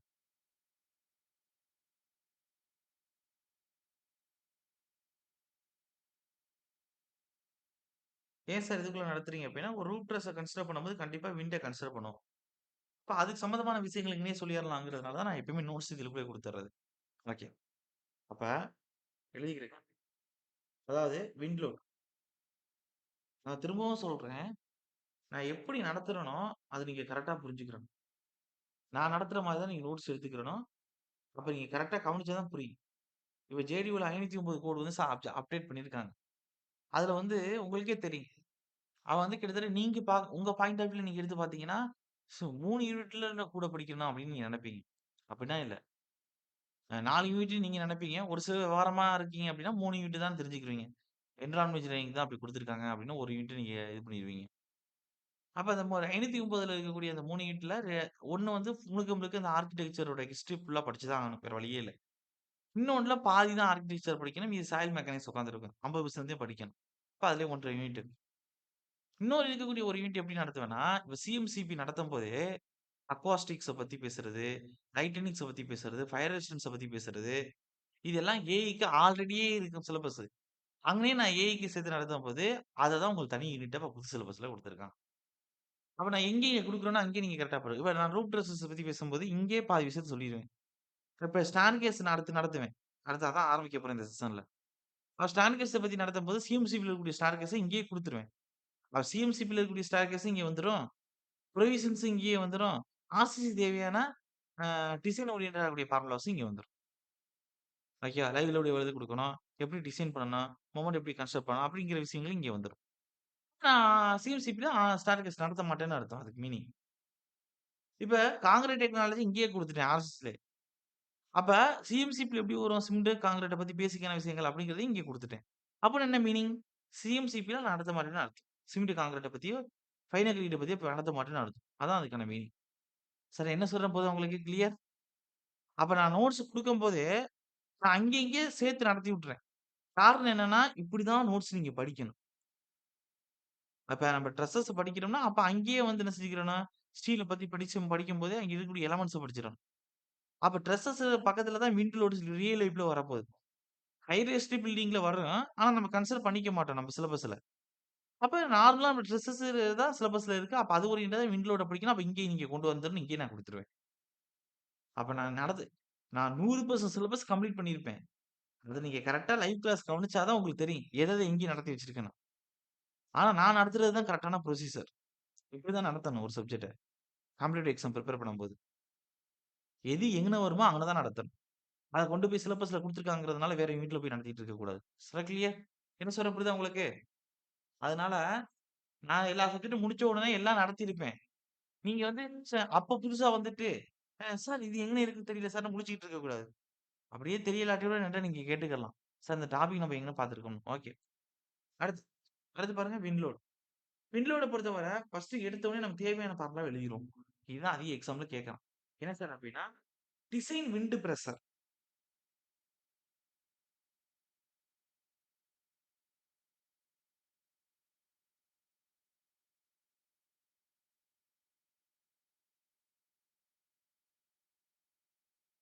PZ equal to 0.6 into VZ square. அதிகமாக கேட்கப்பட்ட கொஸ்டின் இது ஒத்தையும் தான் எனது. அதிகமான்னு சொல்றத விட இதுவரை கேட்ட கொஸ்டின்ஸ் விண்ட்லேருந்து இதுதான். ஓகே. அப்ப இதுல PZங்கிறது என்ன அப்படின்னா, design wind pressure in newton per metre ஸ்கொயர்ல எடுப்போம். ஒவ்வொரு ஹைட்டுக்கு தகுந்த மாரி மாறிக்கிட்டே இருக்கும். டிசைன் விண்ட் பிரஷர்ங்கிறது. அப்ப டிசைன் விண்ட் பிரஷர்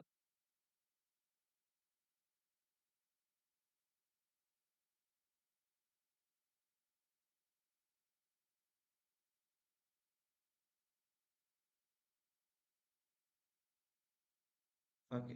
அதுக்கடுத்து Vzங்கிறது என்ன சார் அப்டின்னா, டிசைன் விண்ட் வெலாசிட்டி. அது இன் மீட்டர் பெர் செகண்ட் ஹைட்ட பொறுத்து மாறும். வேணா இங்க எழுதிக்கிறீங்களா? At a height.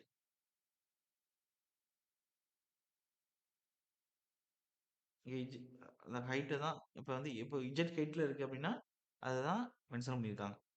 இப்ப வந்து ஒரு 3 மீட்டர் ஃப்ளோர்ல எவ்வளவு விண்ட் பிரஷர் இருக்கு? 6 மீட்டர் ஃப்ளோர்ல எவ்வளவு விண்ட் பிரஷர் இருக்கு? 9 மீட்டர் ஃப்ளோர்ல எவ்வளவு இருக்கு? ஒரு ஹை ரெய்ஸ்டு பில்டிங் 16 மீட்டர் ஃப்ளோர்ல எவ்வளவு இருக்கு? அப்ப அந்த இஜெட்ங்கிறது ஹைட்ட பொறுத்து அந்த இடத்துல விண்ட் பிரஷர் எவ்வளவு இருக்கு? இஜெட்ங்கிறது ஹைட்ட பொறுத்து அந்த இடத்துல விண்ட் வெலாசிட்டி எவ்வளவு இருக்கு? அவ்வளவுதான். Design wind velocity.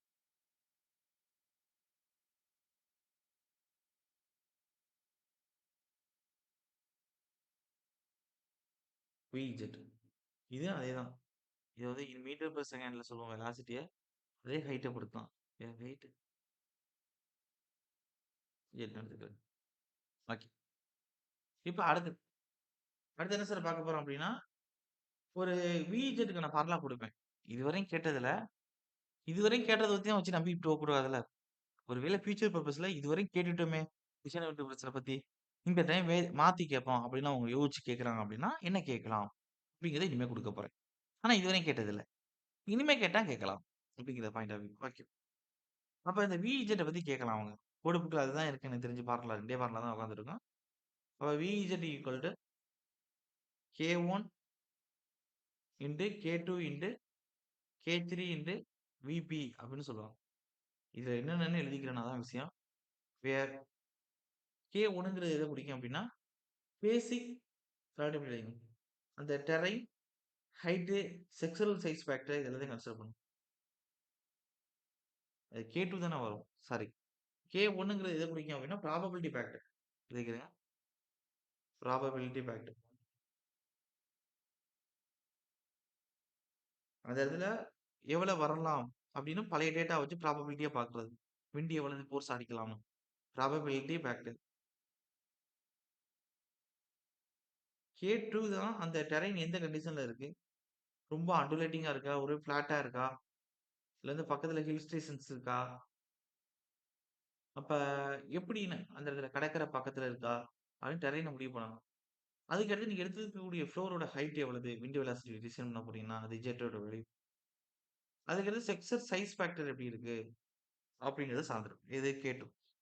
3யும் எழுதிக்கிறேங்க. Terrain,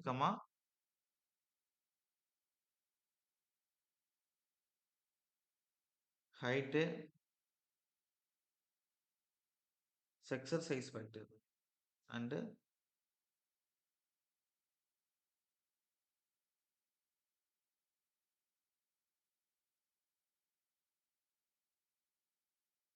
size factor. இது K2. எது K3ங்கிறது எத மென்ஷன் பண்ணும் சார் அப்படின்னா, டோபோகிராபி ஃபேக்டர்.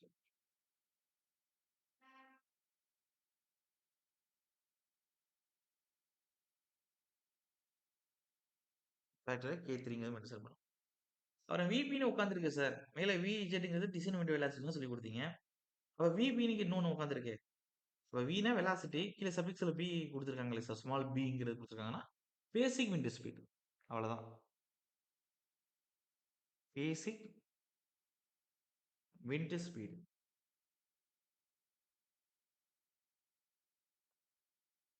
அவ்வளவுதான் இதுல இருக்கக்கூடிய விஷயங்கள். இதெல்லாம் எதுக்கு குடுத்திருக்கேன்? மேல டிசைன் விண்ட் பிரஷர்னா P Z equal to 0.6 into V Z ஸ்கொயர்னு குடுத்திருந்தேன் தெரியுமா? அந்த விஇஜெட் டிசைன் விண்ட் வெலாசிட்டி. அப்ப அந்த டிசைன் விண்ட் வெலாசிட்டி எப்படி கண்டுபிடிக்கணுங்கிறதுக்கு பார்முலா குடுத்திருக்கேன். குழப்பிக்க கூடாது. அடுத்து அடுத்து எழுதிக்கிறேங்க. கேட்கலாம். ரைட். கேட்காமயும் போகலாம். பார்த்துக்கிடுங்க. ஒரு ஃபியூச்சர் பர்ப்பஸ் கேட்டாங்கன்னா. எழுதுறேன். அதாவது இந்த டிசைன் விண்ட் பிரஷர் பிஇஜெட்ங்கிறது எப்படி எடுத்துக்கிறோம் அப்படின்னா, கண்டுபிடிப்போம் அப்படின்னா, external wind pressure and internal wind pressure. அப்ப எக்ஸ்டர்னலா இருக்கக்கூடிய விண்ட் பிரஷர் வந்து உங்களோட ஸ்லோப் வச்சு எடுப்போம். எப்படி சார் ஸ்லோப் அப்படின்னா, நீங்க வந்து ஒரு பில்டிங் குடுத்துறீங்க. இல்ல வந்து ஒரு ரூஃப் ட்ரெஸ் போட்டுருக்கீங்க அப்படின்னா, அது எவ்வளவு ஸ்லோப்ல குடுக்குறீங்க? அப்ப காத்து எப்படி வந்து அடிக்க போகுது? அதான் எக்ஸ்டர்னல் விண்ட் பிரஷர். கேட்பான். எக்ஸ்டர்னல் விண்ட் பிரஷர் சப்போஸ் கேட்கலாம். எக்ஸ்டர்னல் விண்ட் பிரஷர் எத டிபெண்ட் பண்ணியிருக்கும்? Depends on slope. அதே இன்டர்னல் விண்ட் பிரஷர் எத டிபெண்ட் பண்ணியிருக்கும்? அப்படின்னா, எந்த அளவுக்கு அந்த கட்டடத்துக்குள்ள, இல்ல வந்து அந்த செட்டுக்குள்ள அந்த காத்து ஊடுருவி மேல வந்து எழும்புது. இப்ப வந்து ஒரு செட்டு போட்டிருக்கீங்க பார்க்கிங்கு. காத்து சைடுல வந்து ஊடுருவி உள்ளுக்குள்ள வருது. அந்த காத்து என்ன செய்யும்? அப்படியே லிஃப்ட் ஆகும் மேல. அப்ப மெதுவா காத்து வந்து லிஃப்ட் ஆகுறதுனால, இந்த மேல இருக்கக்கூடிய செட்ட பிச்சுக்கிட்டு போறதில்ல. இதே பெரிய சூறாவளிலாம் அடிக்கும்போது, மேலேயும் அதிகப்படியான ஃபோர்ஸ் அடிச்சுக்கிட்டே இருக்கும். கீழயும் என்ன செய்யும்னா, உள்ளுக்குள்ள ஃபோர்ஸ் வந்து மேல எழும்பும். அப்ப அப்படியே பேத்துக்கிட்டு கூரைய பிச்சுக்கிட்டு போயிருது. அப்ப எழுதிக்கிறங்க. அப்ப வந்து நீங்க டிசைன் விண்ட் பிரஷர் கண்டுபிடிக்க போறேன்னா 2 ஃபேக்டர கன்சிடர் பண்ணணும். ஒண்ணு வந்து எக்ஸ்டர்னல் விண்ட் பிரஷர கன்சிடர் பண்ணணும். இன்னொன்னு இன்டர்னல் விண்ட் பிரஷர கன்சிடர் பண்ணணும். இப்ப எழுதிக்கிறங்க. இந்த design wind pressure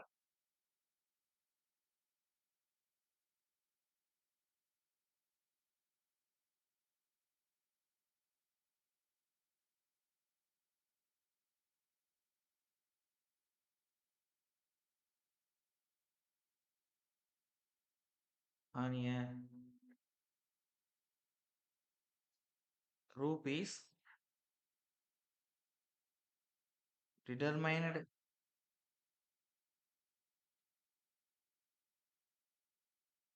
by combination of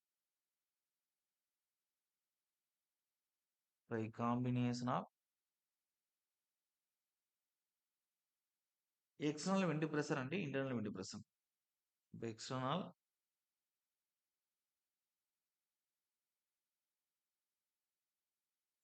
wind pressure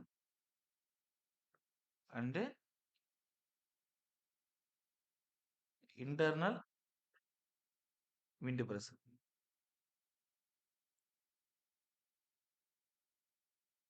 okay. அடுத்து அப்ப தெரிஞ்சுக்கிறங்க. டிசைனா விண்ட் பிரஷர் பிஇஜெட் மேல பார்த்தோம்ல. அது எத சார்ந்திருக்கும்னா, எக்ஸ்டர்னல் விண்ட் பிரஷரையும், இன்டர்னல் விண்ட் பிரஷரையும் சார்ந்திருக்கும். இது கேட்கலாம். அதுக்கு அடுத்து எக்ஸ்டர்னல் விண்ட் பிரஷர் எத டிபெண்ட் பண்ணியிருக்கான்? இன்டர்னல் விண்ட் பிரஷர் எத டிபெண்ட் பண்ணியிருக்கான்? அப்படின்னு கேட்கலாம். அதையும் எழுதிக்கிறோம். அப்ப ஃபர்ஸ்ட் எக்ஸ்டர்னல். அப்ப எக்ஸ்டர்னல் விண்ட் பிரஷர்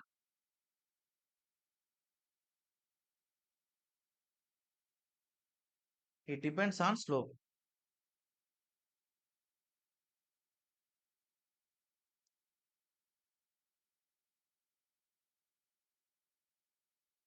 ஓகே. அதுக்கடுத்து இன்டர்னல் விண்ட் பிரஷர்.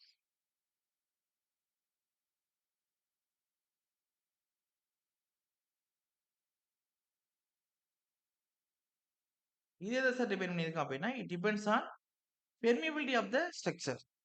எந்த அளவுக்கு உள்ளுக்குள்ள ஊடுருவி காத்து போகுது. அதான் அந்த பெர்மியபிலிட்டி ஆஃப் த ஸ்ட்ரக்சர்னு குடுத்துருக்கேன். அப்ப it depends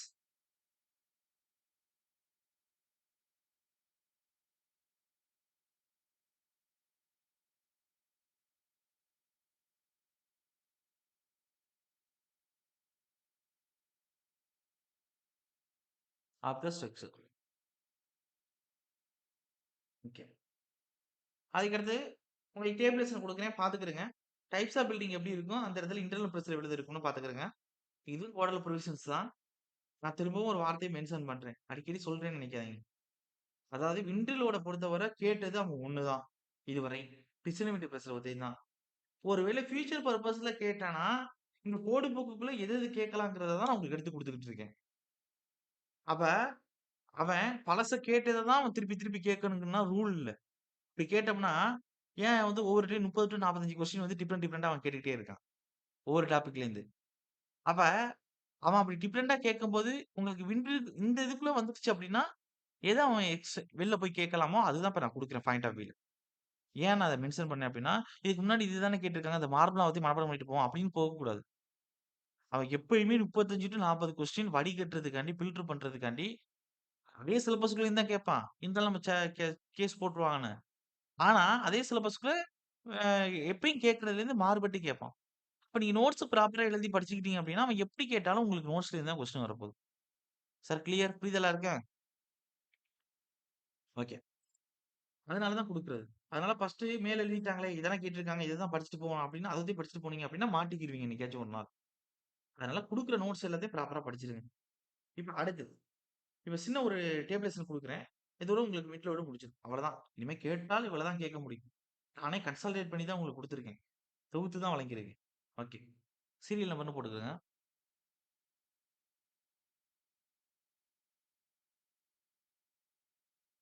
types of building.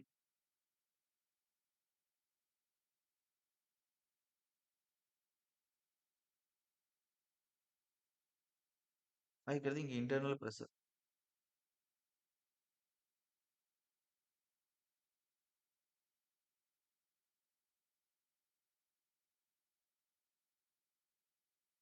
ஒவ்வொன்னா குடுக்குறேன் பாருங்க. First serial number 1 no opening.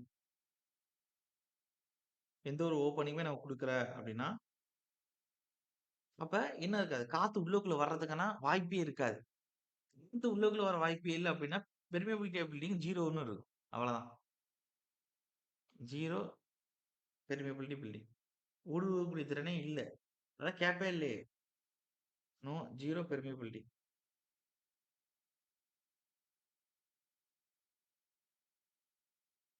இந்த அளவுக்கு ரொம்ப பேசிக்கா கேட்க மாட்டான். நோ ஓப்பனிங் வந்து குடுத்திருப்பான். புரியுங்கிறதுக்காண்டி கீழ எழுதுனேன்.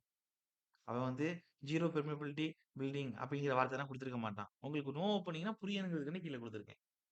அப்ப உள்ளுக்குள்ள ஊடுருவக்கூடிய திறனே இருக்காது. அப்ப இன்டர்னல் பிரஷர் என்ன? சார் ஓப்பனிங்கே இல்ல. இன்டர்னல் விண்ட் பிரஷர் டிபெண்ட் பண்ணியிருக்கான். Depends on permeability of the structure. Permeability 0. உள்ளுக்குள்ள ஊடுருவக்கூடிய கேப்பே இல்ல. அப்ப இன்டர்னல் பிரஷர் எப்படி இருக்கும்? எக்ஸாம்ல கேட்டால் கேட்கலாம். ஆப்ஷன்ல 0. கிளியர்? ஓகே. அடுத்து நார்மல் பெர்மியபிலிட்டி பில்டிங் எவ்வளவு சார் அப்படின்னா, ஓப்பனிங் வந்து ஒரு 5% குடுத்திருக்கோம். எக்ஸாம்பிளுக்கு இப்ப உங்க ரூம்ல வந்து ஓப்பனிங் எது எது இருக்கும்? விண்டோ இருக்கும், டோர் இருக்கும். அதெல்லாம் ஓப்பனிங் தான். கா ஏர் வர்றதுன்னா அது வழியா உள்ளுக்குள்ள வரலாம்.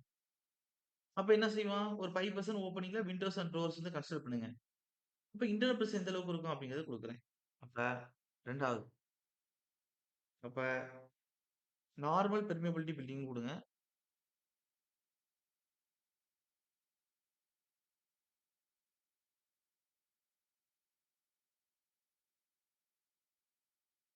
Permeability building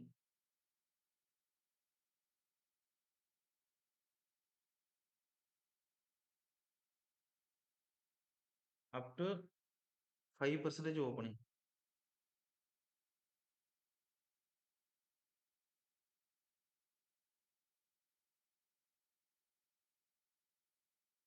window and door.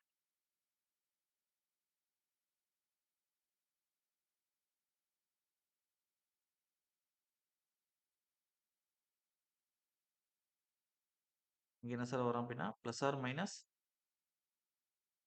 0.2 into P. Okay. அந்த இன்டர்னல் பிரஷரோட பெருக்கிக்கணும் எவ்வளவு இருக்கும். அதுக்கடுத்து மீடியம் ஓப்பனிங். ஒரு 5 டூ 10% ஓப்பனிங் குடுக்குறோம்.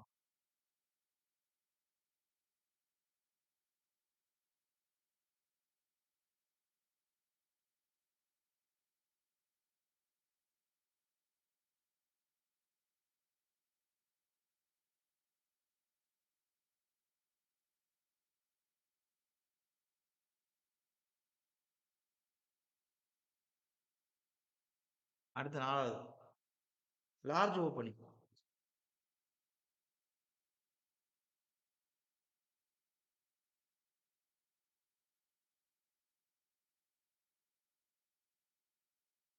20% மேல.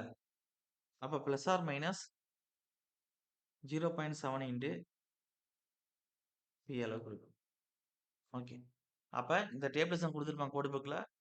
நான் எனக்கு குடுத்துட்டேன். கான்செப்ட்லாம் சொல்லிட்டேன். இப்ப ஃபர்ஸ்ட் மேல இன்டர்னல் லிமிட் பிரஷர் எத டிபெண்ட் பண்ணியிருக்குன்னு சொல்லிருக்கேன்னா, பெர்மியபிலிட்டி ஆஃப் தி ஸ்ட்ரக்சர்.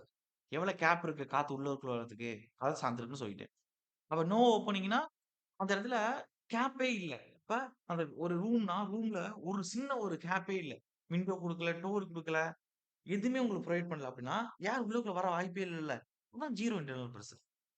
அப்ப உள்ளுக்குள்ள வரக்கூடிய ஏர் எப்படி பிரஷர குடுக்க போகுது நம்மளுடைய ரூஃப்க்கு மேல அப்படிங்கிறது தான் கான்செப்ட். அதே நார்மல் பெர்மியபிலிட்டி பில்டிங். இப்ப நார்மலா உங்க வீடு எடுத்துக்கிறீங்கன்னா, ஒரு நார்மல் கண்டிஷன் தானே. டோர் குடுத்திருப்போம். கதவு விண்டோ குடுத்திருப்போம். ஓகே. அதான் ஜன்னல், கதவுலாம் குடுத்திருப்போம். இப்ப அது வழியா வந்து நீங்க தொறந்திருக்கும்போது காத்து உள்ளுக்குள்ள வரும். அப்ப அது எந்த அளவுக்கு பிரஷர குடுக்கும்னா 0.2 பிளஸ் ஆர் மைனஸ்ங்கிற அளவுக்கு குடுக்கும். அதே மீடியம் ஓப்பனிங். மீடியம் ஓப்பனிங்னா என்ன சார்னா 5 டூ 10% மேல நார்மலுக்கு 5% வரை அப்படின்னு சொன்னேன். இப்ப 5 டூ 10. 0.5 இன்டு பிங்கிற அளவுக்கு பிளஸ் ஆர் மைனஸ் குடுக்கும். லார்ஜ் ஓப்பனிங் 20%க்கு மேல பிளஸ் ஆர் மைனஸ் 0.7 இன்டு பிங்கிற அளவுக்கு குடுக்கும். அவ்வளவுதான் இதுல இருக்கக்கூடிய விஷயங்கள். Sir clear? எல்லாருக்கும் புரியுதா? ஓகே. இப்ப அடுத்து மேல பார்த்த ரூட் ட்ரெஸஸ்ல ஒண்ணு விட்டுட்டேன். இப்ப எழுதுறேன். டிசைன் ஆஃப் பர்லிங்கிறது விட்டுட்டேன். அதுல வந்து மேக்ஸிமம் பெண்டிங் மோடுக்கான ஃபார்முலா இதுவரைக்கும் கேட்டிருக்கான். அதுக்கடுத்து லோக்கல் கெப்பாசிட்டி ஆஃப் செக்ஷன் எப்படி இருக்கும் அப்படிங்கிறதையும் குடுத்துர்றேன். அதனால மேல விட்டாச்சு. கேப்ல இங்கேயும் எழுதிர்றேன். இந்த விண்டுக்கு கீழ எழுதுங்க. ஆனா இது தனியா வந்து மேல தான் வரணும். அதாவது டிசைன் ஆஃப் பர்லின்னு போடுங்க. Purlin design.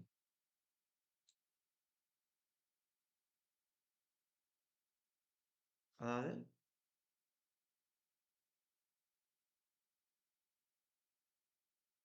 Design of Berlin.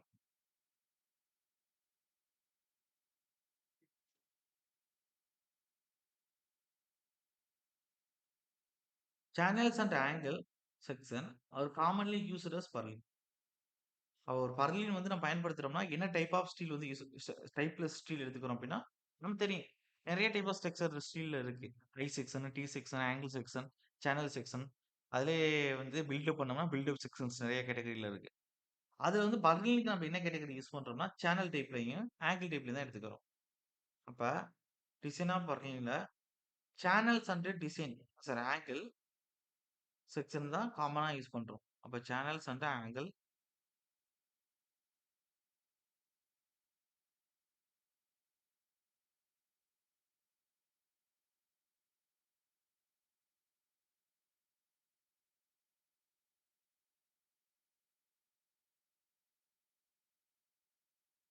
R commonly used as Berlin.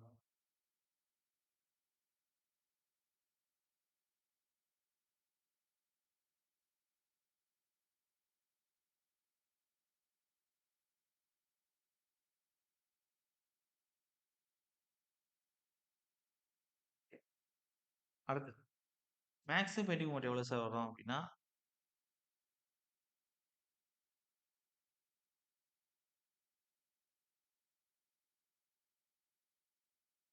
Capital W போட்டா W இன்டு L வகுத்தல் 10ன்னு இருக்கும். அதே ஸ்மால் W போட்டா கேப்பிட்டல் W ஒரு ஸ்மால் W இன்டு L இருக்குமா? அப்ப இங்க ஒரு L. L ஸ்கொயர் வகுத்தல் 10ன்னு வரும். அவன் கேப்பிட்டல் W குடுக்குறானா, ஸ்மால் W குடுக்குறானா வச்சு நீங்க எழுதணும். அப்ப இது வந்து எக்ஸாம்ல கேட்டிருக்காங்க. அதுக்கடுத்து லோக்கல் கெப்பாசிட்டி ஆஃப் செக்ஷன் பெண்டிங்ல எப்படி இருக்கும் அப்படின்னா, மொமெண்ட் அட் ZZ செக்ஷன் வகுத்தல் MTZ design plus MYY design moment. எப்படி இருக்கும்னா, less than or equal to 1 இருக்கணும். 1.0 அப்படின்னு குடுத்திருப்பாங்க கோடுக்குள்ள. அப்ப at local capacity of section. Capacity of section போட்டுக்கணும். அவ்வளவுதான் சார். டிசைன் ஆஃப் பர்லியும் முடிச்சாச்சு. அப்ப நம்ம வந்து என்னென்ன முடிச்சிருக்கோம் அப்படின்னா, டோட்டலா ஸ்டீல்ல இருக்கக்கூடிய எல்லா விஷயங்களுமே முடிச்சாச்சு. இதோட அப்ப ஆர்சிஎஸ்ல எக்ஸ்ட்ரா இருக்கக்கூடிய விண்டும் இங்க முடிச்சுட்டேன். இப்ப அந்த ஆர்சிஎஸ்ல என்ன இருக்குன்னா, லிண்டலும் சன்சைடும் ஒண்ணுதான். அது பெருசாலாம் போகாது சார். வார்த்தை தான் அப்படி குடுத்துருக்கான். ரொம்ப சிம்பிள் தான். அத நடத்துறேன். ஸ்டார் கேஸ முடிச்சுட்டு நடத்துறேன். ஸ்டார் கேஸ் பெருசு. சிஎம்சிபியும் கம்பேர் பண்ணி, ஆர்சிசியும் கம்பேர் பண்ணி ஸ்டார் கேஸ் நடத்த போறோம். அப்படிங்கும்போது கொஞ்சம் பெருசா நோட்ஸ் வரும். ஓகே. இப்ப அடுத்து என்ன சார் பார்க்க போறோம்னா, ஸ்டார் கேஸ் பார்க்க போறோம். அப்படியே இருங்க.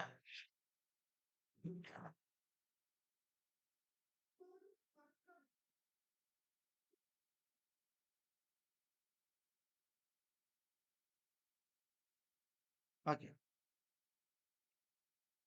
எழுதிக்கிறேங்க. நெக்ஸ்ட் பேஜ் போறேன்.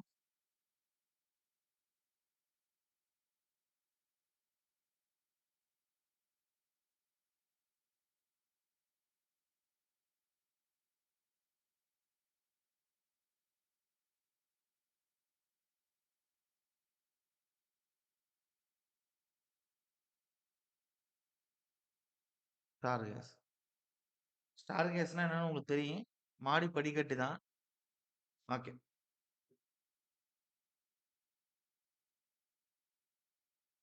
எடுத்தோனே கான்செப்ட்குள்ள போயிரும். அப்ப ஸ்டார் கேஸ்ங்கிறது என்ன சார் அப்படின்னா, it is a series of steps. படிக்கட்டு. Arranged in such a manner as a connect different floor of the building. இப்ப கீழ ஒரு ஃப்ளோர் இருக்கு, மேல ஒரு ஃப்ளோர் இருக்கும். இப்ப இந்த 2 ஃப்ளோரையும் கனெக்ட் பண்ணணும் அப்படின்னா, அப்ப சீரிஸா ஸ்டெப்ஸ் இருக்கு. சீரிஸ்னா தொடர்ச்சி. தொடர்ச்சியா வந்து படிக்கட்டு குடுத்து, ஒரு டிஃபரெண்ட் கண்டிஷன்ல இருக்கக்கூடிய ஃப்ளோர கனெக்ட் பண்றது. அதான் ஸ்டேர்கேஸ். டெக்னிக்கலா பேசணும்னா. ஃபர்ஸ்ட் எழுதிக்கிறேங்க. சார் கவனிக்கிறீங்க தானே எல்லாரும்? ஓகே. எழுதிக்கிறேன். அதாவது, it is a series of steps. It is a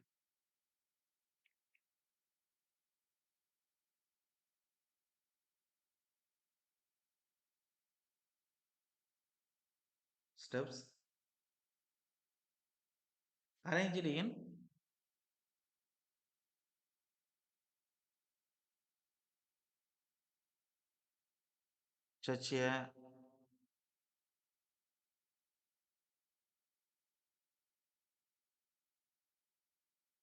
such a manner as to connect different floor of a building.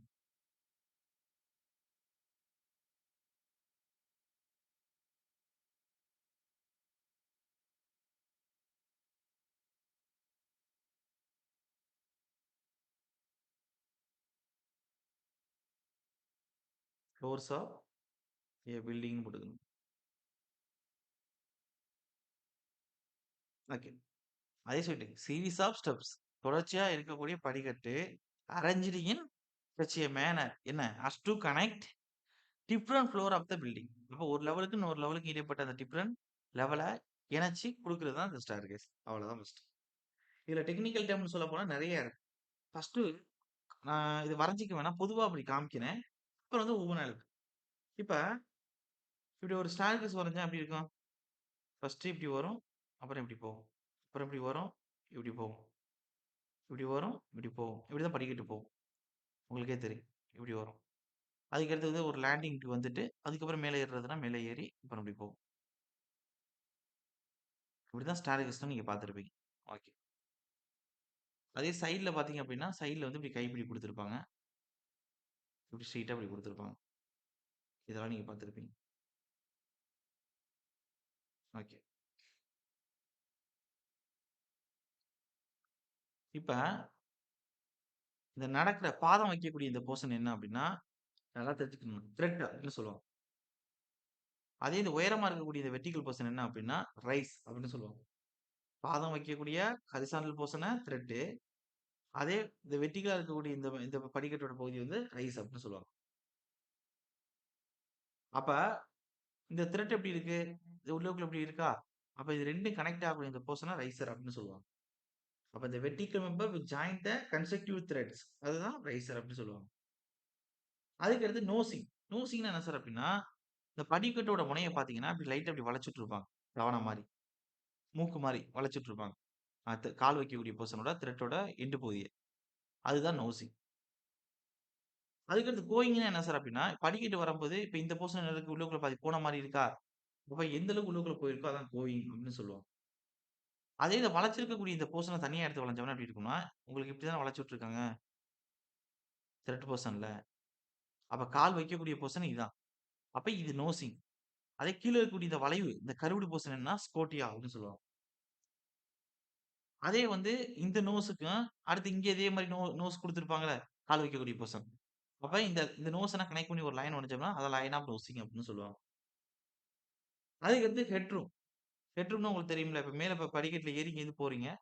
அப்போ ஒரு இதுக்கு இன்னொரு இதுக்கும் இடைப்பட்ட அந்த ஃப்ளோரோட மேல் பகுதிக்கும் இடைப்பட்ட அந்த ஹைட். உங்க அட்லீஸ்ட் உங்க தலையில இடிக்காத அளவுக்கு இருக்கும். ஃப்ளைட்னா என்ன சார் அப்டின்னா, இப்ப இங்கேருந்து ஸ்டெப்ஸ் வந்துகிட்டே இருக்கு. அதுக்கடுத்து ஒரு இது குடுத்துருக்காங்க. ஹாரிசான்டல் பிளாட்ஃபார்ம் குடுத்துருக்காங்க. அதுக்கப்புறம் ஸ்டெப்ஸ் போகுது. அப்ப அந்த ஹாரிசான்டல் பிளாட்ஃபார்ம் பத்தி பேசுறது தான் ஃப்ளைட். அப்ப இப்ப இங்க ஒரு லேண்டிங் வரும். அதுக்கப்புறம் ஸ்டெப்ஸ் கரெக்ட்டா வருது. அதுக்கப்புறம் ஒரு லேண்டிங். 2 லேண்டிங் இடைப்பட்ட இடத்துல தான் சீரிஸ் ஆஃப் ஸ்டெப்ஸே ஃபர்ஸ்ட் குடுப்போம். அதான் ஃப்ளைட்ன்னு சொல்லுவோம். ஞாபகம் வச்சுக்கிறங்க. அப்புறம் நியூவல் போஸ்ட்னா என்ன சார் அப்டின்னா, கைப்பிடிக்கு குடுத்துருக்கோம்ல இங்க. கைப்பிடிக்கு எண்ட்ல குடுத்துருப்போம்ல. இங்கேயும் அது மாரி அங்கேயும் எண்ட்ல குடுத்துருப்போம்ல. அந்த போஸ்ட்ட தான் நியூவல் போஸ்ட்ன்னு சொல்லுவோம்.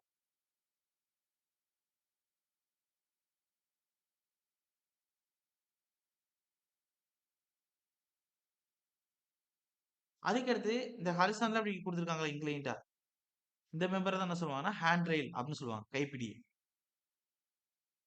அப்ப நான் இப்ப சொல்லியிருக்க டெக்னிக்கல் டெர்ம் எவ்வளவு சொல்லியிருக்கேன்? த்ரெட்னா என்ன? ரைஸ்னா என்ன? ரைசர்னா என்ன? நோசிங்னா என்ன? கோயிங்னா என்ன? ஸ்கோட்டியானா என்ன? லைனம் நோசிங்னா என்ன? ஹெட்ரூம்னா என்ன? ஃப்ளைட்னா என்ன? நியூவல் போஸ்ட்னா என்ன? ஹேண்ட் ரெயில்ஸ்னா என்ன? அப்படிங்கிற அளவுக்கு சொல்லியிருக்கேன். Sir clear?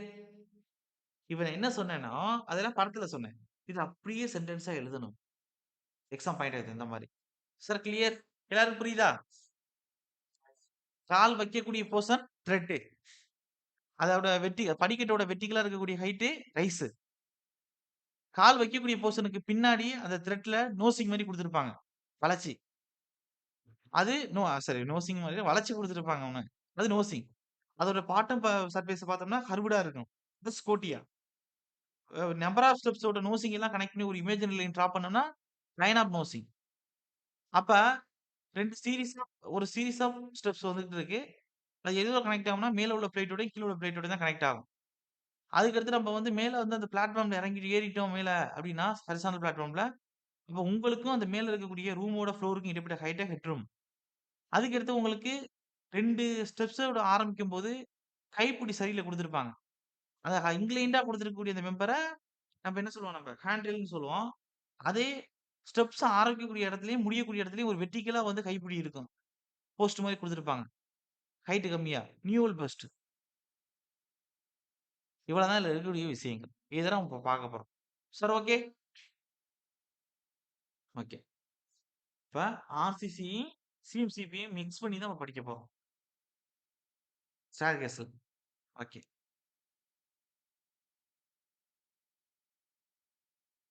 எழுதிக்கிறேங்க. ஃபர்ஸ்ட் ஒவ்வொன்னா கொண்டு போறோம் டெக்னிக்கல் டெர்ம்ஸ். த்ரெட்னா என்ன?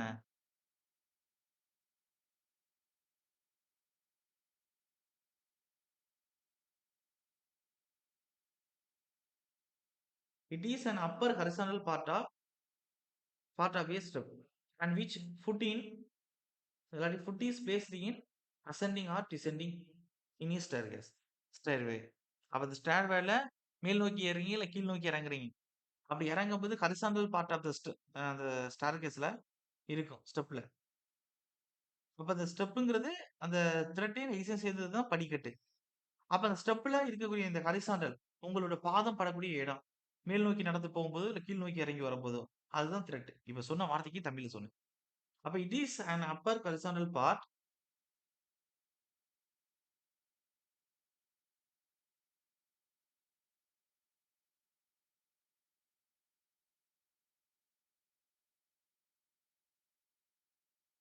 Appar horizontal part of a step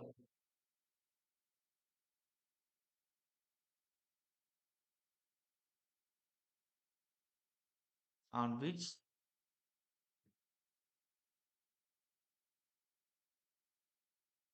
foot is பாதம் உங்களோட பாதம் இஸ் பிளேஸ்டு மேல் நோக்கி ஏறும்போதோ, கீழ் நோக்கி இறங்கும்போதோ, அது பாதத்த வச்சு தானே அழுத்தி மேல ஏறுறீங்க முந்தி. foot is placed in ascending or descending in the stairway.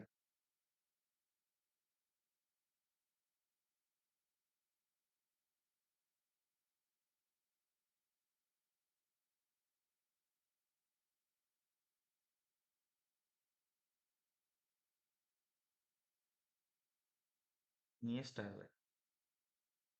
இப்போ ஒர்க் போயிட்டு படிக்கிறீங்க அப்படின்னா பிரச்சனை இல்ல. ஒர்க் போகாம வீட்ல உட்காந்து சார் படிக்கிறது தான் என்னோட வேலையா அப்படின்னா, உங்களுக்கு அவ்வளோ நேரம் இருக்கு. காலைல கிளாஸ் முடிஞ்சதுக்கு அப்புறம் இப்ப இப்ப நைட் வந்து உங்களுக்கு கேப் கிடைக்காது. நான் ஒத்துக்கிறேன். 10 மணிக்கு கிளாஸ் முடிக்கிறோம்னா, அப்புறம் வந்து நீங்க சாப்பிட்டுட்டு தூங்குறது, கொஞ்சம் ஃபோன் இது பார்த்துட்டு தூங்குறது இதுக்கே உங்களுக்கு டைம் ஆயிரும். அதிலேயே நீங்க வந்து படிக்கிறீங்க அப்படின்னா ஓகே. ஒர்க் போறவங்க அப்பதான் படிக்க முடியும். வேற வழி இல்ல. கிளியர் பண்ற வரையும். மத்தவங்களுக்கு சொல்றேன். அப்ப நான் வீட்ல உட்காந்து படிச்சுக்கிட்டு தான் இருக்கேன் அப்படின்னா, பகல்ல பாருங்க. காலைல 7 மணிக்கு கிளாஸ் முடியுது அப்படின்னா, 7:10 போல முடியுதுன்னு வச்சுக்கிருங்க. முடியுது அப்படின்னா, அடுத்து நைட் 8 மணிக்கு தான் கிளாஸ். கிட்டத்தட்ட 12 மணி 13 மணி நேரம் கழிச்சு தான் கிளாஸ். அந்த 13 மணி நேரத்த எவ்வளோ எஃபெக்டிவா பயன்படுத்தலாம். எனக்கு அந்த சண்டே ஒரு நாள் தான் நான் ஃப்ரீயா இருப்பேன். அதுவே எனக்கு டைம் ஓடவே ஓடாது அன்னைக்கு ஃபுல்லாவே. மத்த நாளோட ஃபுல்லாவே ஏதாச்சும் ஆஃபீஸ் ஒர்க் அது இதுன்னு கன்டினியூஸா ஒர்க் இருந்துகிட்டே இருக்கு எனக்கு. அந்த ஞாயித்துக்கிழமை அந்த ஒரு நாள் சும்மா இருக்கிறது எனக்கு எப்படி இவ்வளோ நேரம் வந்து காலையிலேருந்து சாயந்தரம் வரையும் ஓடுது அப்படிங்கிறதே இருக்கு. அப்ப நீங்க படிக்கிறீங்கன்னா எப்படி உங்களுக்கு டைம் பாஸ் ஆகுது? 13 மணி நேரம் இருக்கு நீங்க. அப்ப 2 மணி நேரம் 2 மணி நேரம் நீங்க கிளாஸ் கவனிச்சுட்டு, சரி சார் நான் கொஞ்சம் ரெஸ்ட் எடுக்கணும் சார். சாப்பிட்டுட்டு நான் வந்து ஒரு தூக்கம் போடுறேன் அப்படின்னா, தூங்குங்க. ஒரு 11 மணிக்கு நீங்க எந்திரிச்சு ஸ்டார்ட் பண்ணாலோட, அதுக்கடுத்து எவ்வளோ மணி நேரம் இருக்கு படிக்கிறதுக்கு? இந்த 6 மாசத்துல நான் நடத்துனதுல வந்து நான் டெஸ்ட் போட்டு பார்க்க நேரம் இல்ல சார். எனக்கு படிக்க நேரம் இல்ல, ரிவிஷன் நேரம் இல்லன்னா, இதுக்குன்னு உட்கார்ந்து படிக்கிறவங்க சொல்லவே கூடாது. ஒர்க் போறவங்களோட சொல்லலாம் அவங்களுக்கு டைம் கிடைக்காது. இதுக்குன்னு உட்கார்ந்து நீங்க படிச்சுக்கிட்டு இருக்கீங்க அப்படின்னா, நீங்க வந்து வார்த்தை விடவே கூடாது. உங்களுக்கு பகல்ல கிடைக்குது இந்த 12 மணி நேரம், 13 மணி நேரம். அது எந்த அளவுக்கு எஃபெக்டிவா பயன்படுத்தணும், அந்த அளவுக்கு எஃபெக்டிவா பயன்படுத்தணும். நைட் வந்து ஒரு 11 மணிக்கு தூங்க ஆரம்பிக்கிறீங்க. காலைல ஒரு 4:30க்கு எந்திரிக்கிறீங்கன்னு வச்சுக்கிருங்களேன். அப்ப அந்த டைம் உங்களுக்கு பத்தாதா? இப்ப நானா வீடியோ அப்லோட் பண்ணணும், ஷெட்யூல் போடணும், அதுக்கடுத்து கொஞ்சம் ஒர்க் இருக்கணும், அத பார்க்கணும். இவ்வளத பார்த்துட்டு தான் தூங்குறதுக்கே எனக்கு 11:30, 12 ஆயிருதுன்னு வச்சுக்கிருங்க. அப்புறம் மறுபடியும் 4 மணிக்கு 4:15 போல எந்திரிக்கலாம். எனக்கு கூட பரவால்ல. ஆனா உங்களுக்கு அந்த பிரச்சனை இருக்காதுல்ல. கிளாஸ் முடிச்சோனே அடுத்த இதே நீங்க சாப்பிட்டது முன்னாடியே சாப்பிட்டா பிரச்சனை இல்ல. இல்ல அடுத்து சாப்பிட போறீங்கன்னா சாப்பிட்டு தூங்குறது தானே உங்களுக்கு வேல. அப்படி பார்த்தா நல்லா எஃபெக்டிவா தூங்கலாமே நீங்க ஒரு 4:30க்கு எந்திரிக்கிறீங்க அப்படின்னா, ஒரு 5:30 மணி நேரம், 6 மணி நேரம் நல்லா தூங்கலாமே. அப்புறம் உங்களுக்கு என்ன பிரச்சனை? தூக்கமும் பிரச்சனை வராதே பகல்ல. அப்ப இதுக்குன்னு உட்கார்ந்து படிக்கிறீங்கன்னா, நீங்க நெனச்சுக்கிருங்க. எவ்வளோ டைம் உங்களுக்கு கிடைக்குதுன்னு. ஒரு போட்டித் தேர்வுக்கு படிச்சு முடிச்சுட்டு, உட்கார்ந்து பிரிப்பரேஷன் பண்றவங்க என்ன செய்வாங்க? அந்த காலைல ஒரு 7 மணிக்கு அவங்கன்னா ஒரு இப்ப பார்க்ல போய் உட்கார்ந்து படிக்கிறாங்க, ஒரு லைப்ரரில உட்கார்ந்து போய் படிக்கிறாங்க. ஆல்ரெடி ஒரு கிளாஸ் கவனிச்சு முடிச்சுட்டாங்க, நோட்ஸ் எடுத்துட்டாங்க அப்படின்னா, ஒரு 9 மணிக்கு போய் உட்கார்ந்து படிக்க ஸ்டார்ட் பண்ணுவாங்க. சாயந்தரம் ஒரு 5, 5:30 வரையும் படிப்பாங்க. ஆனா அவங்களுக்கு மேல உங்களுக்கு டைம் கிடைக்குதுன்னு நான் சொல்றேன். கிளாஸ முடிச்சுட்டு, அடுத்து வேணா கொஞ்ச நேரம் வந்து நீங்க கொஞ்சம் யோகா பண்றீங்க, இல்ல ஏதாச்சும் எக்சர்சைஸ் பண்றீங்க அப்படின்னா, பண்ணி முடிச்சுட்டு, சாப்பிட்டுட்டு ஒரு 8 மணி போல 8:30 போல உட்கார்ந்தாவே, அடுத்து எவ்வளோ நேரம் கிடைக்குது.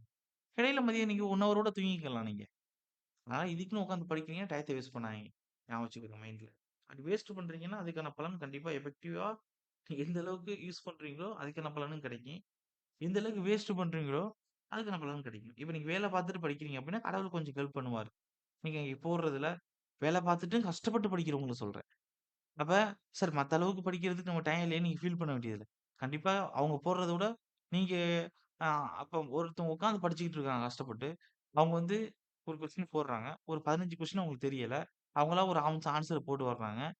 இப்ப அவங்களுக்கு வந்து ஒரு 4 கொஸ்டின் இல்ல ஒரு 6 கொஸ்டின் கரெக்ட் ஆகுது அப்படின்னா, நீங்க ஒர்க் பண்ணிட்டு டைம் கிடைக்காம ஹார்ட் ஒர்க் பண்ணி கடவுளே நீ தான் வழின்னு படிச்சுட்டு இருக்கீங்க அப்படின்னா, அவங்களோட கம்பேர் பண்ணும்போது நீங்க வந்து 15க்கு ஒரு 12 கொஸ்டின் கரெக்ட்டா ஆயிரும். நீங்க ஏனோ தானோன்னு போட்டு வந்தது. அப்படி கடவுளுக்கு ஹெல்ப் பண்ணுவாரு. ஆனா நீங்க உழைக்கணும் ஆனா. ஞாபகம் வச்சுக்கிறங்க. ஓகே. அடுத்ததுங்க. ரைஸ்னா என்னன்னு எழுதுங்க. மணி ஆயிருச்சா? ஓகே. ஒரு 2, 3 இது பாப்போம். பார்த்துட்டு பிரேக் எடுத்துக்கிறேன். 2 ரைஸ்னா என்ன எழுதுங்க. ரைஸ்னா என்ன சார் அப்படின்னா, this is a vertical distance. அந்த நம்ம ஸ்டெப்ல வந்து கால் வைக்கிறோம். ஐ மீன் ஸ்டெப்னாவே 2 அரேஞ்ச்மென்ட் தான். த்ரெட் பிளஸ் ரைஸ் அரேஞ்ச்மென்ட் தான். அந்த த்ரெட் போர்ஷன்ல பாதத்த வைக்கிறோம். அப்ப என்ன செய்யும்? முன்னாடி இருக்கக்கூடிய அந்த வெர்டிகல் போர்ஷன் தான் ரைஸ். கிளியர்? அந்த ஸ்டெப்ல இருக்கக்கூடியது. புரியுதா நான் சொல்றேன்னு? அப்ப ரைஸ். அப்ப this is a vertical distance both the upper base of any 2 consecutive step. அப்ப கால் வைக்கக்கூடிய போர்ஷனோட அப்பர் பேஸ் இது. அடுத்து மேல அடுத்த ஸ்டெப்போட அப்பர் போர்ஷன் இது. இந்த 2 அப்பர் போர்ஷனுக்கு இடைப்பட்ட இந்த வெர்டிகல் மெம்பர். இதுதான் ரைஸ். கிளியர்? ஓகே. அப்ப this is a vertical distance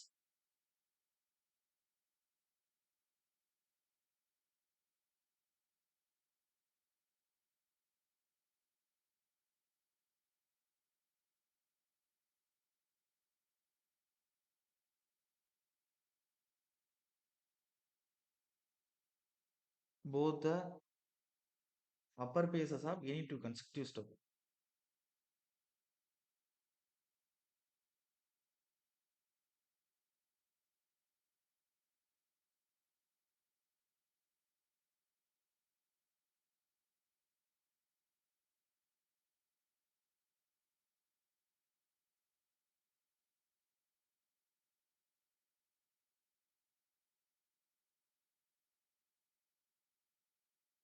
okay. அதுக்கடுத்து ரைசர். ரைசர்னா என்ன சார்ன்னா, அதேதான். 2 கன்செக்யூட்டிவ் அ சாரி சாரி சார். கொஞ்சம் மாத்தி சொல்லிட்டேன். ரைசர். அப்ப this is a vertical distance both the upper bases of any two consecutive step. 2 consecutive ஸ்டெப்போட இத வந்து பேசுறது வந்து உங்களுக்கு என்ன வரும் அப்டின்னா, ரைசர் வரும். ஓகே. மாத்தி எழுதிட்டோம். ஒண்ணும் பிரச்சனை இல்ல. இங்க ரைசர்ன்னு எழுதிக்கிறோம் அத. ஓகே. அதே 2 கன்செக்யூட்டிவ் த்ரெட்க்கு இடைப்பட்டது ரைஸ். அதாவது இத் இது ஒரு ஸ்டெப். இந்த ரைஸும் த்ரெட்டும் சேர்ந்து. இது ஒரு ஸ்டெப். இந்த ரைஸும் இந்த த்ரெட்டும் சேர்ந்து. அப்ப இதுல எத்தன நம்பர் ஆஃப் படிக்கட்டு இருக்குன்னா 2 படிக்கட்டு இருக்குன்னு சொல்லுவீங்க. A clear? சார் எல்லாரும் புரியுதா? இப்ப நல்லா கவனிங்க. ரைஸுக்கும் உள்ள வித்தியாசத்த. இந்த போர்ஷன்ல ஆரம்பிச்சு. The vertical distance both the upper bases of any two consecutive step. இந்த ஸ்டெப்புக்கும் இந்த ஸ்டெப்புக்கும் இடைப்பட்ட இந்த வெர்டிகல் டோட்டல் டிஸ்டன்ஸ ரைசர் அப்படின்னு சொல்லுவோம்.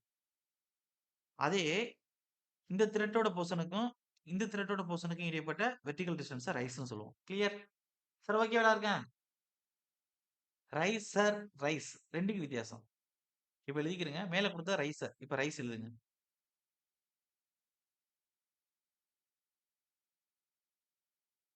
ஓகே. லாஸ்ட் பேஜ்க்கு இது தப்பா தான் குடுத்துருக்கேன். ஓகே. மாத்திக்கிடுங்க. இந்த வாட்டி மாத்திக்கிடுங்க. ஓகே. ரைஸ்னா என்ன சார் அப்படின்னா, this is a vertical distance ready the vertical member which join the consecutive tread. 2 த்ரெட்டுக்கு இடைப்பட்ட வெர்டிகல் டிஸ்டன்ஸ் தான் ரைஸ் அப்படின்னு சொல்றோம். எழுதிக்கிறேன். This is a ready the vertical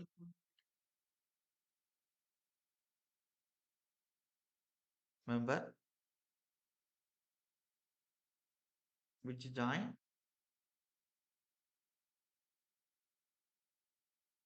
the consecutive thread.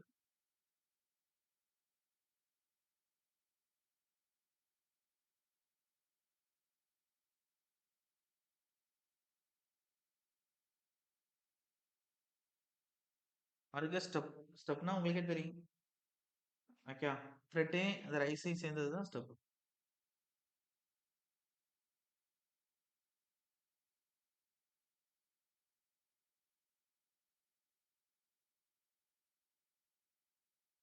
This is a portion of stair. ஸ்டெப்புங்கிறது ஸ்டார்ல இப்படி ஒரு போர்ஷன் தான் படிக்கட்டுங்கிறது. This is a portion of a star which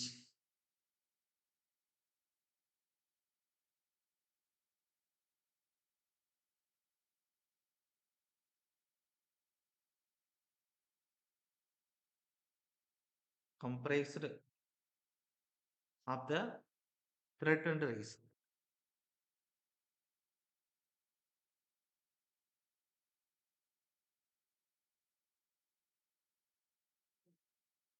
இதுதான் நான் சொன்னா ஸ்டெப்னு சொல்றேன். அதுக்கு அது நோசிங். அப்ப ஸ்டெப்போட எக்ஸ்டர்னலா ப்ரொஜெக்ட் ஆயிருக்குல்ல. அந்த மூக்க தான் என்ன சொல்லுவாங்க அப்படின்னா, நோசிங் அப்படின்னு சொல்லுவாங்க. மூக்கு மாரி இருக்கிறதுனால. ஓகேயா? அடுத்து 5.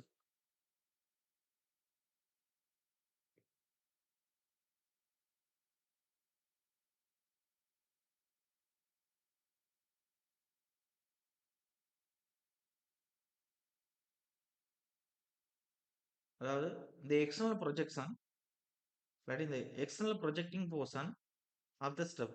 அதுதான் நோசிங். இந்த எக்ஸ்டர்னல்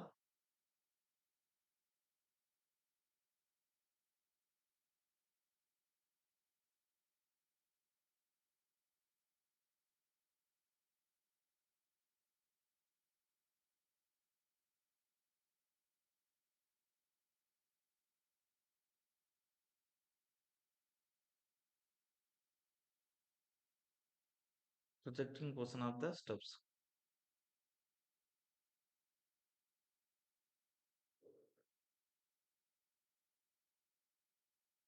இதான் என்ன சொல்றாங்க நோசிங். அடுத்து கோயிங் என்னன்னு பாருங்க. The horizontal distance both the bases of any consecutive risers. அப்போ அந்த நோசிங்கையும் கோயிங்கையும் சேர்த்துக்கிட்டோம் அப்படின்னா த்ரெட்னு சொல்லுவோம். அதுதான் த்ரெட் டோட்டலா. அப்ப படிக்கட்டு பார்க்கறதுக்கு வேணா நமக்கு இப்படி இருக்கலாம். அப்ப இந்த த்ரெட் இந்த உள்ளுக்குள்ள இருக்கக்கூடிய இந்த கோயிங் 2யும் சேர்த்துக்கிறது. அப்ப என்ன சொல்லலாம்? இந்த நோசிங்கோட இந்த டோட்டலா இருக்கக்கூடிய கோயிங்கையும் சேர்க்கிறது. அப்ப வேணா எழுதிக்கிறேங்க. கோயிங்ன்னு போட்டுக்கிறேங்க.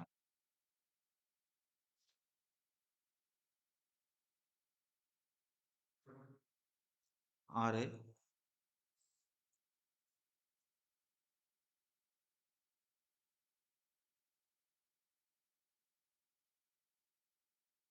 Okay.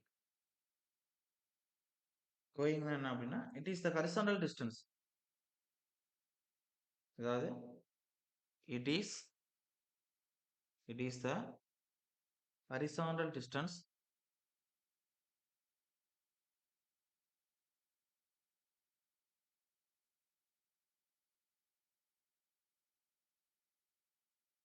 both the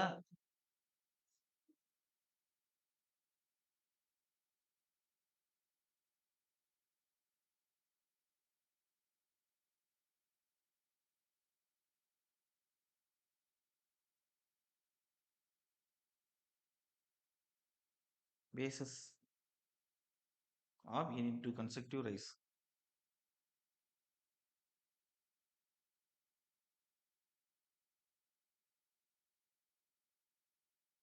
Any two consecutive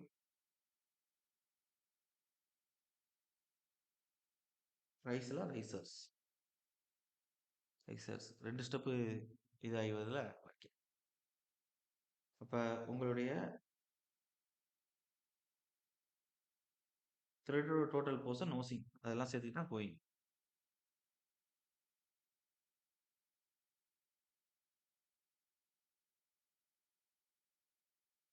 okay.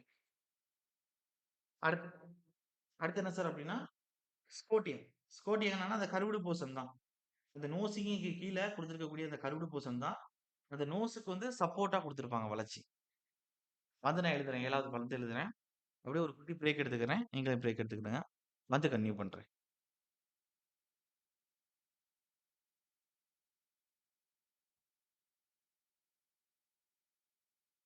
Okay.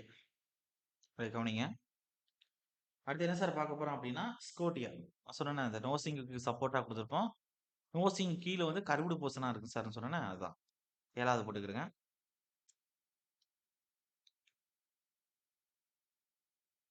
Scotia.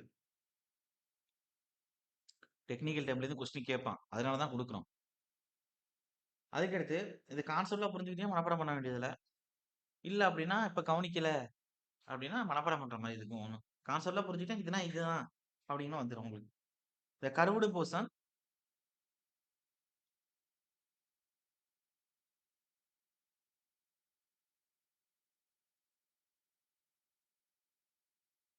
கருவுடு portion below nosing sorry கருவுடு portion below nosing to provide support for the nosing. அப்ப கருவுடு போர்ஷன் இங்கே கொடுக்குறோம், நோசிங் கீழே கொடுக்குறோம். இது எதுக்காண்டி ப்ரொவைட் பண்றோம்னா நோசிங் சப்போர்ட்டுக்காண்டி. இப்ப கருவுடு portion below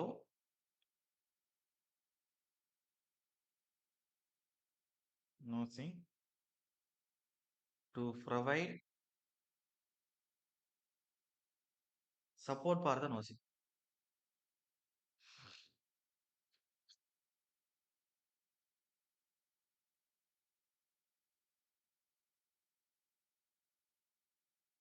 support for the nosing.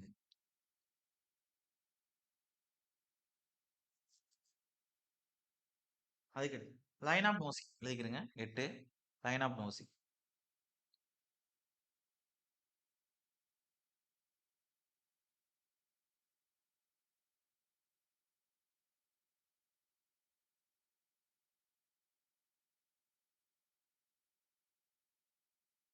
It is an imaginary line. நான் சொன்னேன் ஒரு கற்பனை கோடு நிறைய நம்பர் ஆஃப் ஸ்டெப்ஸோட நோஸோட டச் பண்ணிட்டு போற மாதிரி அப்படியே.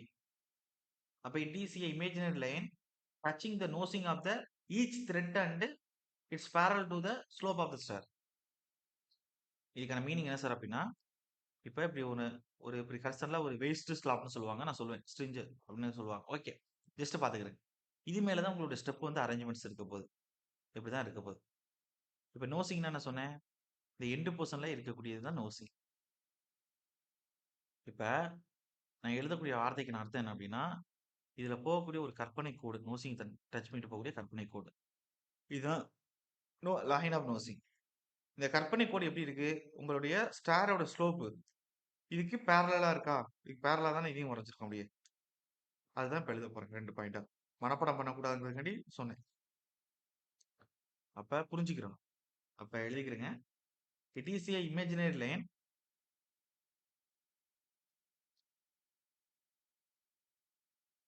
It is an imaginary line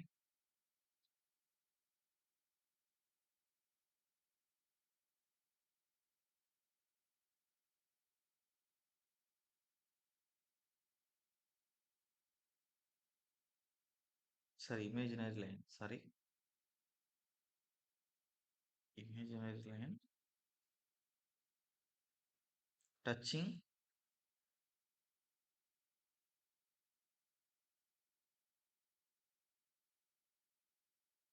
the nosing of the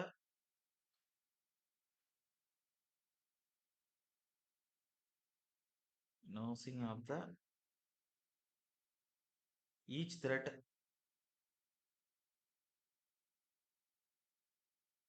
and it's parallel to the slope of the step and it's parallel to the slope of star னு போடுங்க. அந்த ஸ்டாரோட ஸ்லோப்போட பேரலா இருக்கும். அது லைன் ஆஃப் நோசிங்கிறது. இப்போ வரைஞ்சேன்னா ஸ்லோப் ஆஃப் ஸ்டார்ஸ். அவ்வளவுதான். 8 முடிஞ்சிருச்சு. அடுத்து 9. Headroom.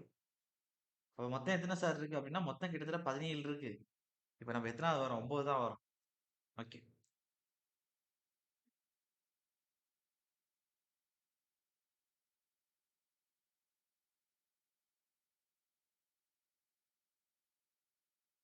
Headroom. Okay. The clear vertical distance, both threat of step, bottom of obstruction immediately above it. எனக்கு தெரிஞ்சு இது ஹெட்ரூமுக்கு வந்து இது வரைக்கும் கேட்டிருக்காங்க 2.4 மீட்டர் ஆர் 2.5 மீட்டர். அதான் 2.4 மீட்டர் வந்து உங்களுக்கு ஹைட் இருக்கும் அதுங்கிறது கேட்டிருக்கான்னு நினைக்கிறேன். எழுதிக்கிறேங்க ரெண்டுமே கொடுக்குறேன். 2.3 டு 2.5 மீட்டருக்குள்ள இருக்கும். ஆனா ஆப்ஷன்ல 2.4 மீட்டர் வச்சு கேட்டிருக்கான்னு நினைக்கிறேன். ஓகே. அப்ப இந்த வெர்டிகல் டிஸ்டன்ஸ் தான். ஸ்டெப்ல இப்ப நீங்க மேல ஏறி நிக்கிறீங்க. அதுலேருந்து உங்களுடைய மேல உள்ள ஃப்ளோரோட தலை இடிக்காத அளவுக்கு இருக்கணும்ல. அந்த மினிமம் டிஸ்டன்ஸ் தான் ஹெட்ரூம் சொல்லுவாங்க. Headroom distance. A clear vertical distance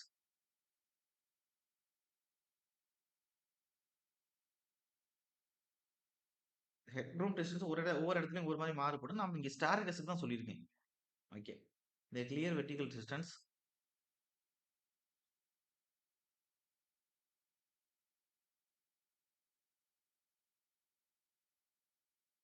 both thread of step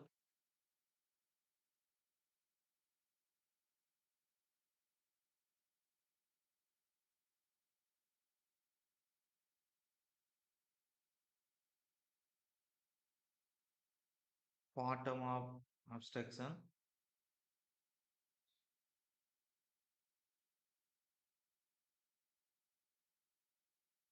immediately above it.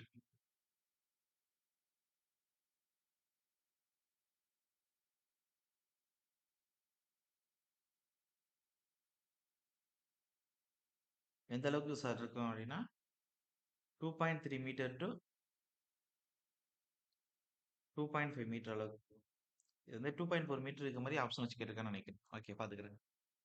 அடுத்து 10. ஃபிளைட்னா என்ன அப்படின்னா 2 இப்போ சீரிஸா ஸ்டெப்ஸ் வருது. அப்ப 2 இடத்துல இருக்கக்கூடிய லேண்டிங் கீழேயும் மேலேயும் இருக்கக்கூடிய லேண்டிங் அது நடுவில் வந்து ஸ்டெப்ஸ் கொடுத்துருக்கும். இது டோட்டலா இருக்கக்கூடிய விஷயத்தை தான் சொன்னா ஃபிளைட்னு சொல்லுவோம். அப்ப 10 எழுதிக்கிறேங்க.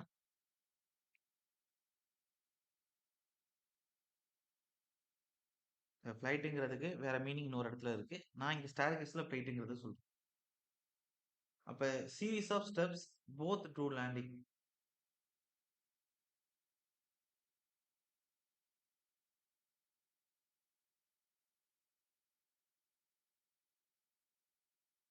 Both 2 landing. அப்ப எங்க நீங்க மாடி படிக்கட்டு குடுத்தாலும் 2 லேண்டிங் இருக்கணும். ஒண்ணு கீழேருந்து அதுக்கப்புறம் படிக்கட்டு ஆரம்பிக்கும்.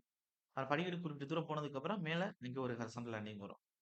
ரெ இதுல 2 லேண்டிங் இருந்தா தான் உங்களுக்கு ஸ்டேர் வந்து குடுக்க முடியும். எல்லா இடத்துலயும் நீங்க வீட்லயே எடுத்துக்கிருங்களேன். உங்க மாடி கட்ட ஆரம்பிக்கும்போது இங்க ஒரு தளத்துல இருக்கும். அதுலேருந்து தான் நீங்க ஃபர்ஸ்ட் கால் எடுத்து வைக்க முடியும்.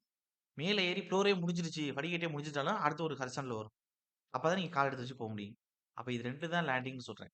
அப்ப இது 2க்கும் இடைப்பட்ட அந்த சீரிஸ் ஆஃப் ஸ்டெப்ஸ தான் பத்தி பேசுறோம். ஸோ டோட்டலா. கிளியர்? அப்ப a series of steps both to landing. Sir கவனிக்கிறீங்களா? ஓகே. அப்ப it is a series of steps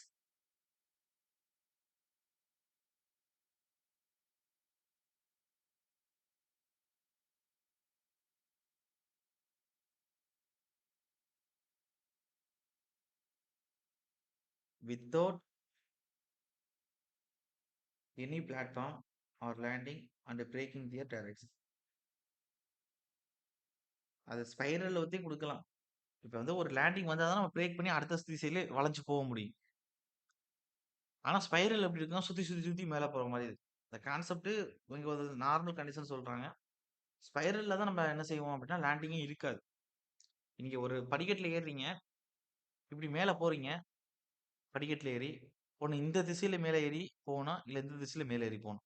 இல்ல இந்த படிக்கட்டுல போயிட்டு இருக்கீங்க, இங்கேருந்து மேல இப்படி மேல போணும், மேல ஏறிட்டு. இந்த படிக்கட்டுல இப்படி ஏறிட்டு, அதுக்கப்புறம் இப்படி போறோம். இல்ல இப்படி போகணும்.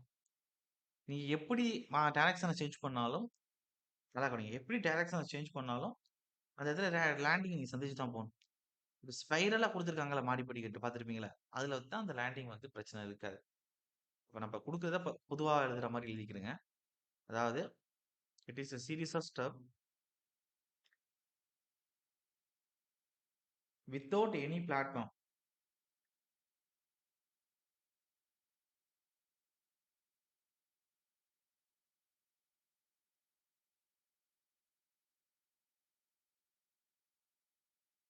Any platform or landing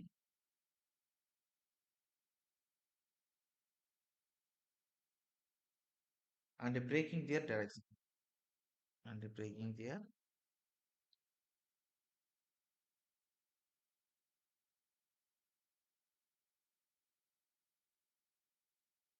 direction. அதுக்கடுத்து நியூவல் போஸ்ட்னு எழுதிக்கிறேங்க. நியூவல் போஸ்ட்னா என்ன சார்னா, நான் குடுத்துட்டேன். அந்த வெர்டிகல் மெம்பர். மாடி படிக்கட்டுல ஏறும்போது சைடுல இருக்கக்கூடிய ஃபர்ஸ்ட் வெர்டிகல் மெம்பர், அந்த படிக்கட்டு முடியக்கூடிய இடத்துல குடுத்துருக்கக்கூடிய வெர்டிகல் மெம்பர். அப்ப இன்டர்மீடியேட்ல இருக்கக்கூடிய அந்த வெர்டிகல் மெம்பர் என்ன சார்னா, நான் சொல்லுவேன். அது வந்து பலுஸ்டர் அப்படின்னு சொல்லுவாங்க. அந்த ஹேண்ட் ரெயிலோட அட்டாச்டா இருக்கும். அப்ப தொடக்கத்திலயும் முடிவிலயும் இருக்கக்கூடிய அந்த பெரிய வெர்டிகல் மெம்பர், அததான் என்ன சொல்லணும் அப்படின்னா, நியூவல் போஸ்ட்னு சொல்லணும். அது 2 நியூவல் போஸ்ட்க்கு இடைப்பட்ட பிட்வீன்ல இருக்கக்கூடிய வெர்டிகல் மெம்பர் பலுஸ்டர்ல இணைஞ்சிருக்கும்ல. பலுஸ்டர்ங்கிறது ஒரு இன்க்ளைன்டா இருக்கக்கூடிய அந்த கைப்பிடி. அதோட இணைஞ்சிருக்கக்கூடிய வெர்டிகல் மெம்பர் நடுவுல இருக்கக்கூடியதுனா, நம்ம வந்து சரி பலுஸ்டர்ன்னு சொல்றேன். Hand rails. அந்த ஹேண்ட் ரெயில்ஸோட இணைஞ்சிருக்கக்கூடிய அந்த வெர்டிகல் மெம்பர் எல்லாத்தையும் பலுஸ்டர் அப்படின்னு சொல்லுவாங்க. அப்ப தொடக்கத்திலும், இறுதியிலும் இருக்கக்கூடிய வெர்டிகல் மெம்பர் தான் நம்ம என்ன சொல்லணும்? நியூவல் போஸ்ட் அப்படின்னு சொல்லலாம். அதே இன்க்ளைன்டா இருக்கக்கூடிய அந்த ஹேண்டுக்கு சப்போர்ட்டா இருக்கக்கூடியது வந்து ஹேண்ட் ரெயில்ஸ் அப்படின்னு சொல்லணும். அந்த ஹேண்ட் ரெயிலோட அட்டாச்டா இருக்கக்கூடிய நடுவுல இருக்கக்கூடிய வெர்டிகல் போஸ்டர்ஸ் எல்லாமே பலுஸ்டர் அப்படின்னு சொல்லணும். ஓகே. இப்ப அடுத்து எழுதிக்கிறங்க. 11 நியூவல் போஸ்ட்.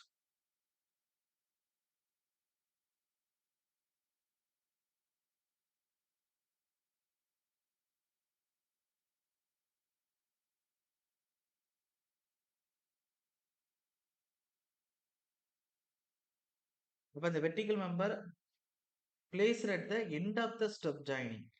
அப்ப அந்த படிக்கட்டோட முடிவுகள்ல இந்த வெர்டிகல் மெம்பர் இருக்கும். அதுதான் என்ன செய்யும்னா ஹேண்ட் ரெயிலோட அட்டாச்டா இருக்கும். இப்ப இங்க ஒண்ணு குடுத்திருப்போம், இங்க ஒண்ணு குடுத்திருப்போம். இந்த 2 வெர்டிகல் மெம்பரோட தான் நம்மளுடைய ஹேண்ட் ரெயில் ஜாயின் ஆயிருக்கு. அப்ப இது நியூவல் போஸ்ட், இது நியூவல் போஸ்ட். 2ம் எண்டுல இருக்கு. இதோட படிக்கட்டு முடியுது. அதுக்கடுத்து பிளாட்ஃபார்ம் வருது. நடுவுல இருக்கக்கூடிய இந்த வெர்டிகல் மெம்பர்னா பலூஸ்டர்.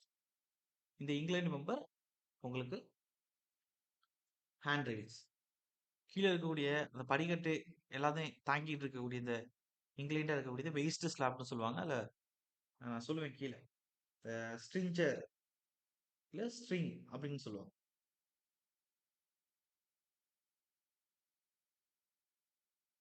ஆர்சிசில வேஸ்ட் ஸ்லாப்னு உச்சரிப்பாங்க. சிஎம்சிபில ஸ்ட்ரிஞ்சர் ஆர் ஸ்ட்ரிஞ்ச் அப்படின்னு உச்சரிப்பாங்க. நான் சொல்றேன். அப்ப Newell post. The vertical member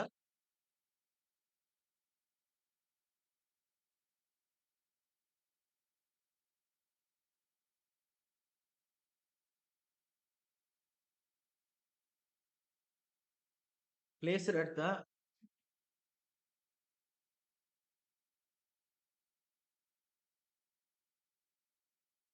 ends of the step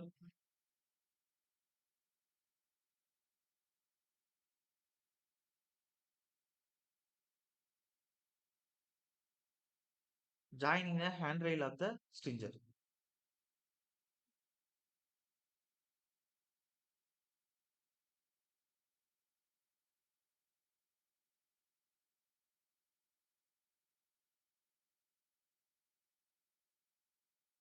Handrail of the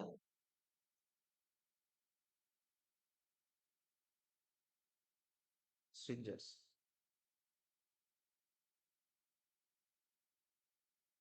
அதுக்கடுத்து எழுதிக்கிறீங்க. Top and bottom end of the பிளேட்னு போடுவோம்.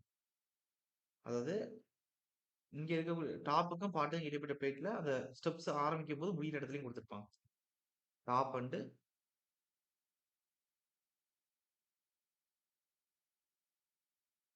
Bottom end of the flight. End of the flight. அவ்வளவுதான். இதான் நியூவல் போஸ்ட்னு சொல்லுவோம். அடுத்து லேண்டிங். லேண்டிங்னா நம்ம போய் இறங்குறது. அப்ப இந்த 2 பிளேட்ஸ் இடையில கொடுத்துருக்குது. This is the platform provide both 2 flights. Minimum width of the landing எக்ஸாம்ல கேட்டிருக்காங்க. எனக்கு தெரிஞ்சு லேண்டிங்கான விளக்கம் கூட கேட்டதில்ல. ஒரு லேண்டிங் வந்து எவ்வளவு இருக்கணும் அப்படின்னா, உங்களோட இப்ப படிக்கட்டுக்கு இவ்வளவு அகலம் கொடுத்துருக்கீங்க அப்படின்னா, லேண்டிங் ஆகக்கூடிய அந்த பர்சனா அதே அகலத்துல தானே கொடுப்பீங்க. அப்ப அந்த வித் ஆஃப் த ஸ்டெப் அளவு கொடுப்போம். ஞாபகம் வச்சுக்கிறேங்க. இப்ப அதான் எழுத போறேன். லேண்டிங்னா என்னன்னு கொடுத்துட்டு அதுக்கப்புறம் எக்ஸாம் பாயிண்ட் என்ன கேட்டிருக்கணும் அதை எழுதுறேன். அதான் நான் ப்ரொவிஷன்ஸ்னா கீழே கொடுப்பேன். நான் நார்மலா ஒரு ரெசிடென்சியல் பில்டிங்ல எப்படி இருக்கணும், ஆபீஸ் பில்டிங்ல எப்படி இருக்கணும், ஓகே அதெல்லாம் நான் கொடுப்பேன். ஃபர்ஸ்ட் இங்க இருக்கக்கூடிய டெக்னிக்கல் டேர்ம்ஸை முடிச்சிருவோம். அடுத்து கோடல் ப்ரொவிஷன்ஸுக்கு வருவோம். ஓகே. அப்ப நியூவல் ப்ரோசஸ் சொல்லியாச்சு. அடுத்து landing.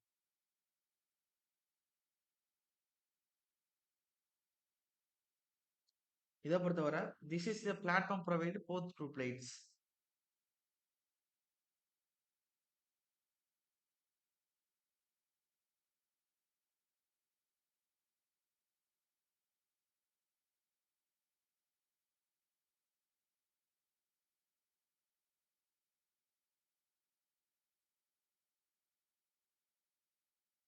Provided both two flights. Minimum width of landing எக்ஸாம்ல கேட்டாச்சு. அதுக்கிறேங்க. அடுத்து மினிமம் வித் ஆப் லேண்டிங் எந்த அளவுக்கு இருக்கு சார் அப்படின்னா,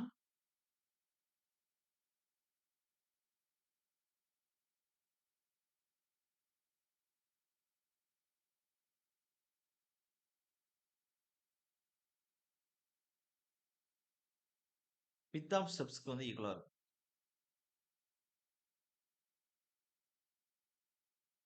இப்போ minimum width of landing equal to width of ஸ்டெப்ஸ்னு கொடுக்குறேன். ஓகே. அது அகலமா ஸ்டெப்ஸோட அகலத்துக்கு ஈக்குவலா இருக்கும். அதுக்கு ஸ்ட்ரிங் ஆர் ஸ்ட்ரிஞ்சர் அப்படின்னு போட்டுக்கிறேங்க. அப்ப ஸ்ட்ரிங் ஆர் ஸ்ட்ரிஞ்சர்னா அந்த ஸ்டெப்ஸ் வந்து இந்த படிக்கட்டை தாங்கிட்டு இருக்கக்கூடிய ஸ்லோப்பிங் போர்ஷன் தான். அப்ப அந்த படிக்க ஸ்டெப்ஸ் வந்து ஸ்டார் கேஸ்ல சப்போர்ட்டா தாங்கிட்டு இருக்குது இதுதான். இதுதான் ஆர்சிசில வெயிஸ்ட் ஸ்லாப்னு சொல்லி டிசைன் பண்ணுவோம். அப்ப 13.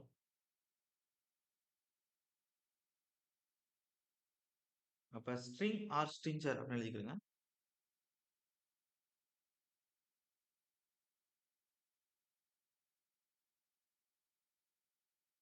ஓகே. அப்ப இதெல்லாம் என்ன சார் அப்படின்னா, this is the sloping member.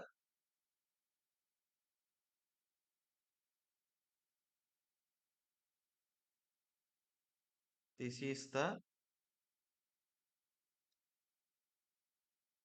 Sloping member. We support the step in a stair. இன்க்ளைண்டா தானே கொடுத்துருக்கோம். அதான் ஸ்லோப்பிங் மெம்பரும் கொடுத்துருக்காங்க. அப்ப விச்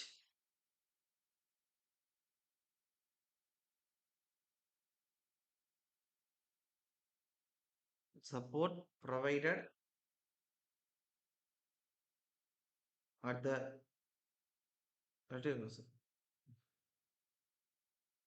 இப்படி கொடுங்க which is support we support the steps in a stairs. Okay, அதுக்கு ஹேண்ட் ரெயில்ங்கிறதுனா ஒரு ஹரிசாண்டல் ஆர் இன்க்ளைண்டா கொடுத்துருப்பாங்க. அதோட சப்போர்ட் எங்கே இருக்குன்னா வேஸ்ட் ஸ்டாப்ல இருக்கும். அது எதோட கனெக்ட் ஆயிருக்குன்னா படிக்கட்டு ஆரம்பிக்கக்கூடிய இடத்துல இருக்கக்கூடிய வெர்டிகல் நியூவல் போஸ்ட்லையும் முடிகிற நியூவல் போஸ்ட்லையும் கனெக்ட் ஆயிருக்கும். அதான் ஹேண்ட் ரெயில்ஸ் சொல்லுவாங்க. நம்ம கை பிடிச்சிட்டு சேஃப்டியா போறதுக்காண்டி, தவறி விழுந்துடாம இருக்கிறதுக்காண்டி சேஃப்டி கை கொடுத்துருக்குது. அடுத்து அறிக்கிறேங்க 14 hand rail.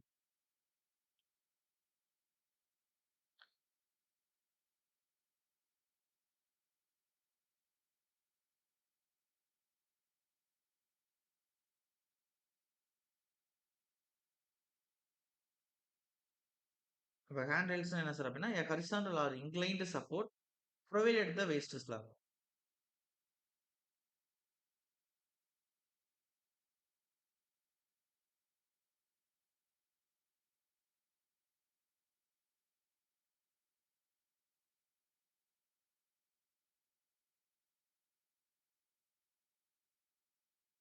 inclined support thus the horizontal or inclined support provided at the waist slab. அது மேல சொன்னா ஸ்ட்ரிங் ஆர் ஸ்ட்ரிஞ்சர், அதுல தானே நமக்கு வந்து நிற்கும் எதுனா ப்ரொவைடா இருக்கும் சப்போர்ட்டா. அப்போ இந்த இது எப்படி இருந்தாலும் கேட்கலாம். அதாவது நீ 2 நியூல் பஸ்டோட கனெக்ட் பண்ணி இருக்கக்கூடிய இந்த England member R slowing member என்ன அப்படின்னு கேட்டாலும் ஹேண்ட் ரெயில் தான். வெயிஸ்ட் ஸ்லாப் ஆர் ஸ்ட்ரிஞ்சர்ல சப்போர்ட்டா நிற்கக்கூடிய சரி இருக்கக்கூடிய அந்த போர்ஷனுக்கு பேரலா இருக்கக்கூடியது என்ன அப்படின்னு கேட்கலாம். அப்ப ஹரிசாண்டல் இன்க்ளைன், இங்க விஷயமே என்னன்னா அது ஹரிசாண்டல் இன்க்ளைன் வெர்டிகல், அதான் இது. அதே வெர்டிகலா கொடுத்துட்டான் அப்படின்னா உங்களுக்கு வந்து என்ன வரும், எண்ட் போர்ஷனா நியூல் போஸ்ட், அந்த மிட் பாயிண்ட்ல இருக்கக்கூடிய எல்லாமே நம்ம வந்து பல்லுஸ்டர்னு சொல்லுவோம். அதே ஹரிசாண்டல் இன்க்ளைன் சப்போர்ட்னு கொடுத்துட்டான் அப்படின்னா ஹேண்ட் ரெயில் வரும். இந்த வார்த்தைகள் தான் இம்பார்ட்டன்ட். நமக்கு கான்செப்ட் தெரியும், ஆனா டெக்னிக்கல் டைம்ல வார்த்தையை கொடுத்து தான் ஆப்ஷன்ல நம்மள வந்து குழப்போம். இப்போ ஹாரிசாண்டல் இன்க்ளைன் சப்போர்ட்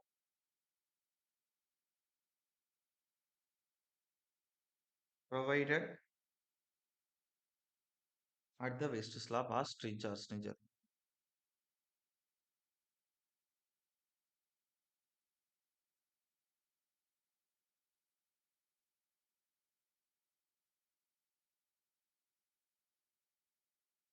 அதுக்கடுத்து 15 polyester எழுதிக்கிறேங்க.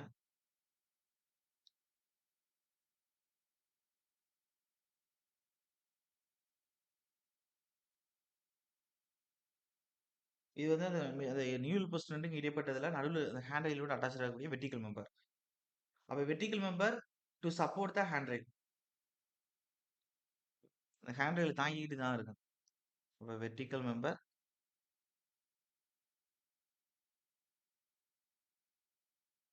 To support vertical member to support the hand rail கொடுங்க. To support the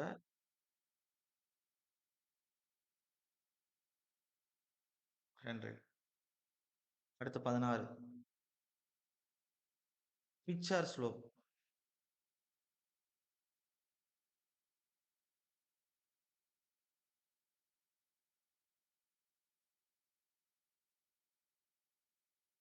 It is the angle which the line of nosing of the star makes with the horizontal. உங்களுக்கு already சொல்லிட்டேன். இப்ப pitch எப்படி கண்டுபிடிக்கணும்னு மேலே பார்த்தாச்சு, ரொம்ப டீட்டெயில்டா பார்க்கணும்னா sentence பத்தி பார்ப்போம். இப்போ இட் இஸ் த ஒரு ஆங்கிள் தான். இப்போ எவ்வளவு ஸ்பேனுக்கு எவ்வளவு வந்து ஹைட் கொடுக்க போறோம், அதுதான் சுருக்கமா சொல்லணும்னா. இப்போ இட் இஸ்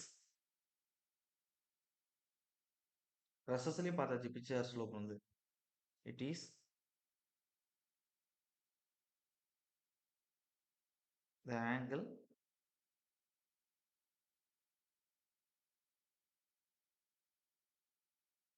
which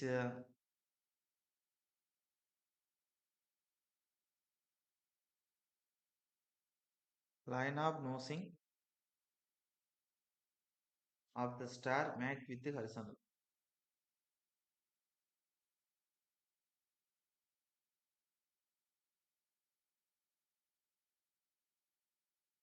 இதுக்கு அடுத்து என்ன தெரியுமா? இப்ப நீங்க ஸ்டேர்கேஸ் குடுத்தீங்கன்னா, இப்படி குடுப்பீங்க.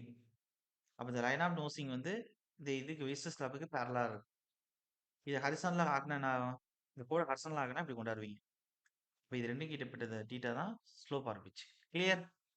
சார் புரியுதா? ஓகே. அடுத்து லாஸ்ட் 17. இதுவரை உங்களுக்கு டெக்னிக்கல் டெர்ம்ஸ் எல்லாம் முடிஞ்சிடும். இனிமே கோடல் ப்ரொவிஷன்ஸ் தான் வரிசையா. ஓகே. 17ஓட ஸ்டாப் பண்றேன். ரன். ரன் என்ன சார் அப்படின்னா, it is this is the total length of the stair in horizontal including landing. இங்க வந்து ஒரு லேண்டிங் வருது. படிக்கட்டு இங்கேருந்து ஆரம்பிச்சு இங்க முடியுது. அதுக்கப்புறம் ஒரு லேண்டிங் வருது.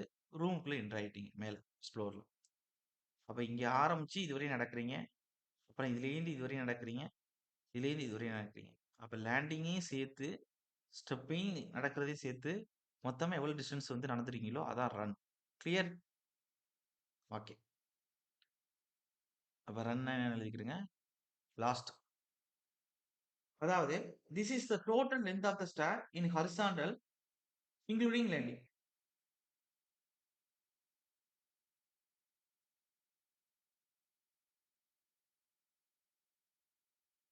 This is the total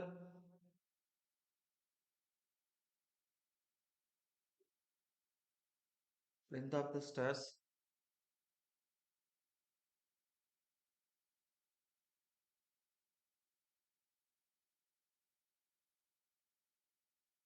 in horizontal including landing.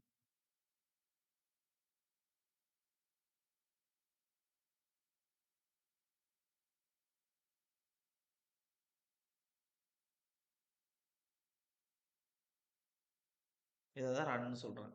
Sir clear? எல்லாரும் புரியுதா?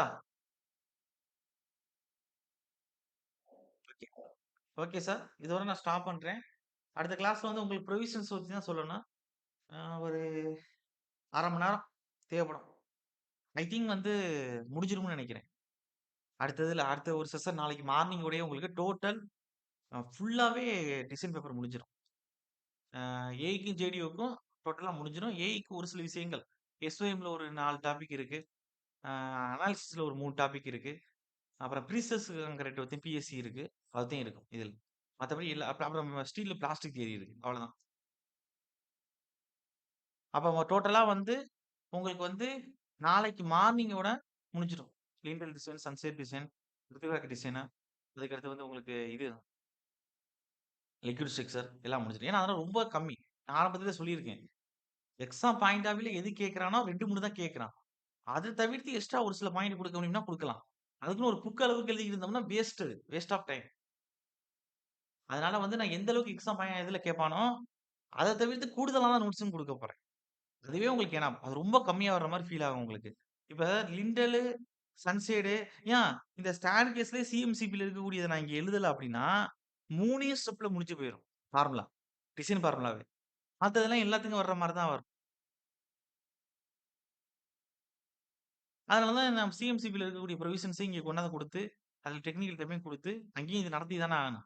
அப்ப இங்கேயே முடிச்சுட்டுருவோங்கிறதுக்காண்டி இங்கேயே நடத்துறது நம்ம. அதனால நீங்க ஈவினிங் டிஸ்கஷன் பார்ப்போம். நாளைக்கு மார்னிங் வந்து உங்களுக்கு டோட்டலா முடிஞ்சிரும். நாளைக்கு ஈவினிங் டிஸ்கஷன் இருக்கும்.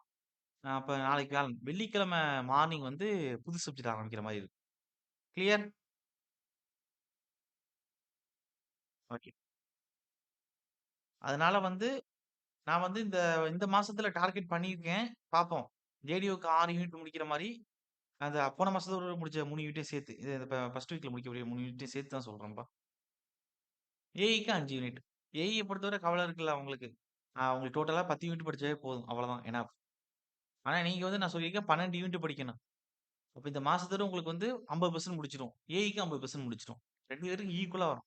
உங்களுக்கு 6 யூனிட் முடிப்போம். உங்களுக்கு 5 யூனிட் முடிப்போம். கணக்கு பார்த்தா எப்படி பார்த்தாலும் உங்களுக்கு 12ல 6, உங்களுக்கு 10ல 5 கரெக்ட்டா இருக்கும். அது எக்ஸ்ட்ரா இருக்கக்கூடிய போர்ஷன் வந்து தனி சப்ஜெக்ட் நடத்தி குடுக்குறேன்னு நான் சொல்லிட்டேன். ஓகே.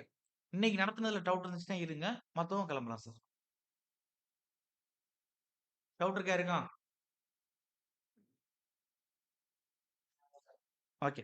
ஓகே சார் பாருங்க. பார்த்துட்டு எந்த ஒரு டெக்னிக்கல் டெர்ம் புரியல அப்படின்னா கேளுங்க. ஏன்னா நமக்கு இப்ப பலுஸ்டரு, பிட்ச், ரன்னு எல்லாமே நமக்கு தெரிஞ்ச விஷயம் தான். நடைமுறையில நம்ம ஸ்டேர்கேஸ் பார்க்கலையா? எல்லார் வீட்லயும் மாடி படிக்கட்டு இருக்கு. ஸ்டேர்கேஸ் இருக்கு. இருந்தாலும் டெக்னிக்கல் டேர்ம்ல வார்த்தைகள் குடுக்கும்போது எப்படி குடுப்பான்? நம்ம எப்படி ஆப்ஷன் செலக்ட் பண்றோம்? அதுதான் நமக்கு தேவை. அதுதான் நீங்க பார்க்கணும். Sir clear. ஓகே தானே? ஓகே. ஒ ஆ ஓகே சார். Okay sir. மத்தவங்கலாம் கிளம்புங்க. டவுட் இருக்கக்கூடியவங்க மட்டும் இருங்க. Okay. Thank you sir. Okay. Doubt இருக்கா? ஓகே. கட் பண்ணலாம்ல? ஓகே.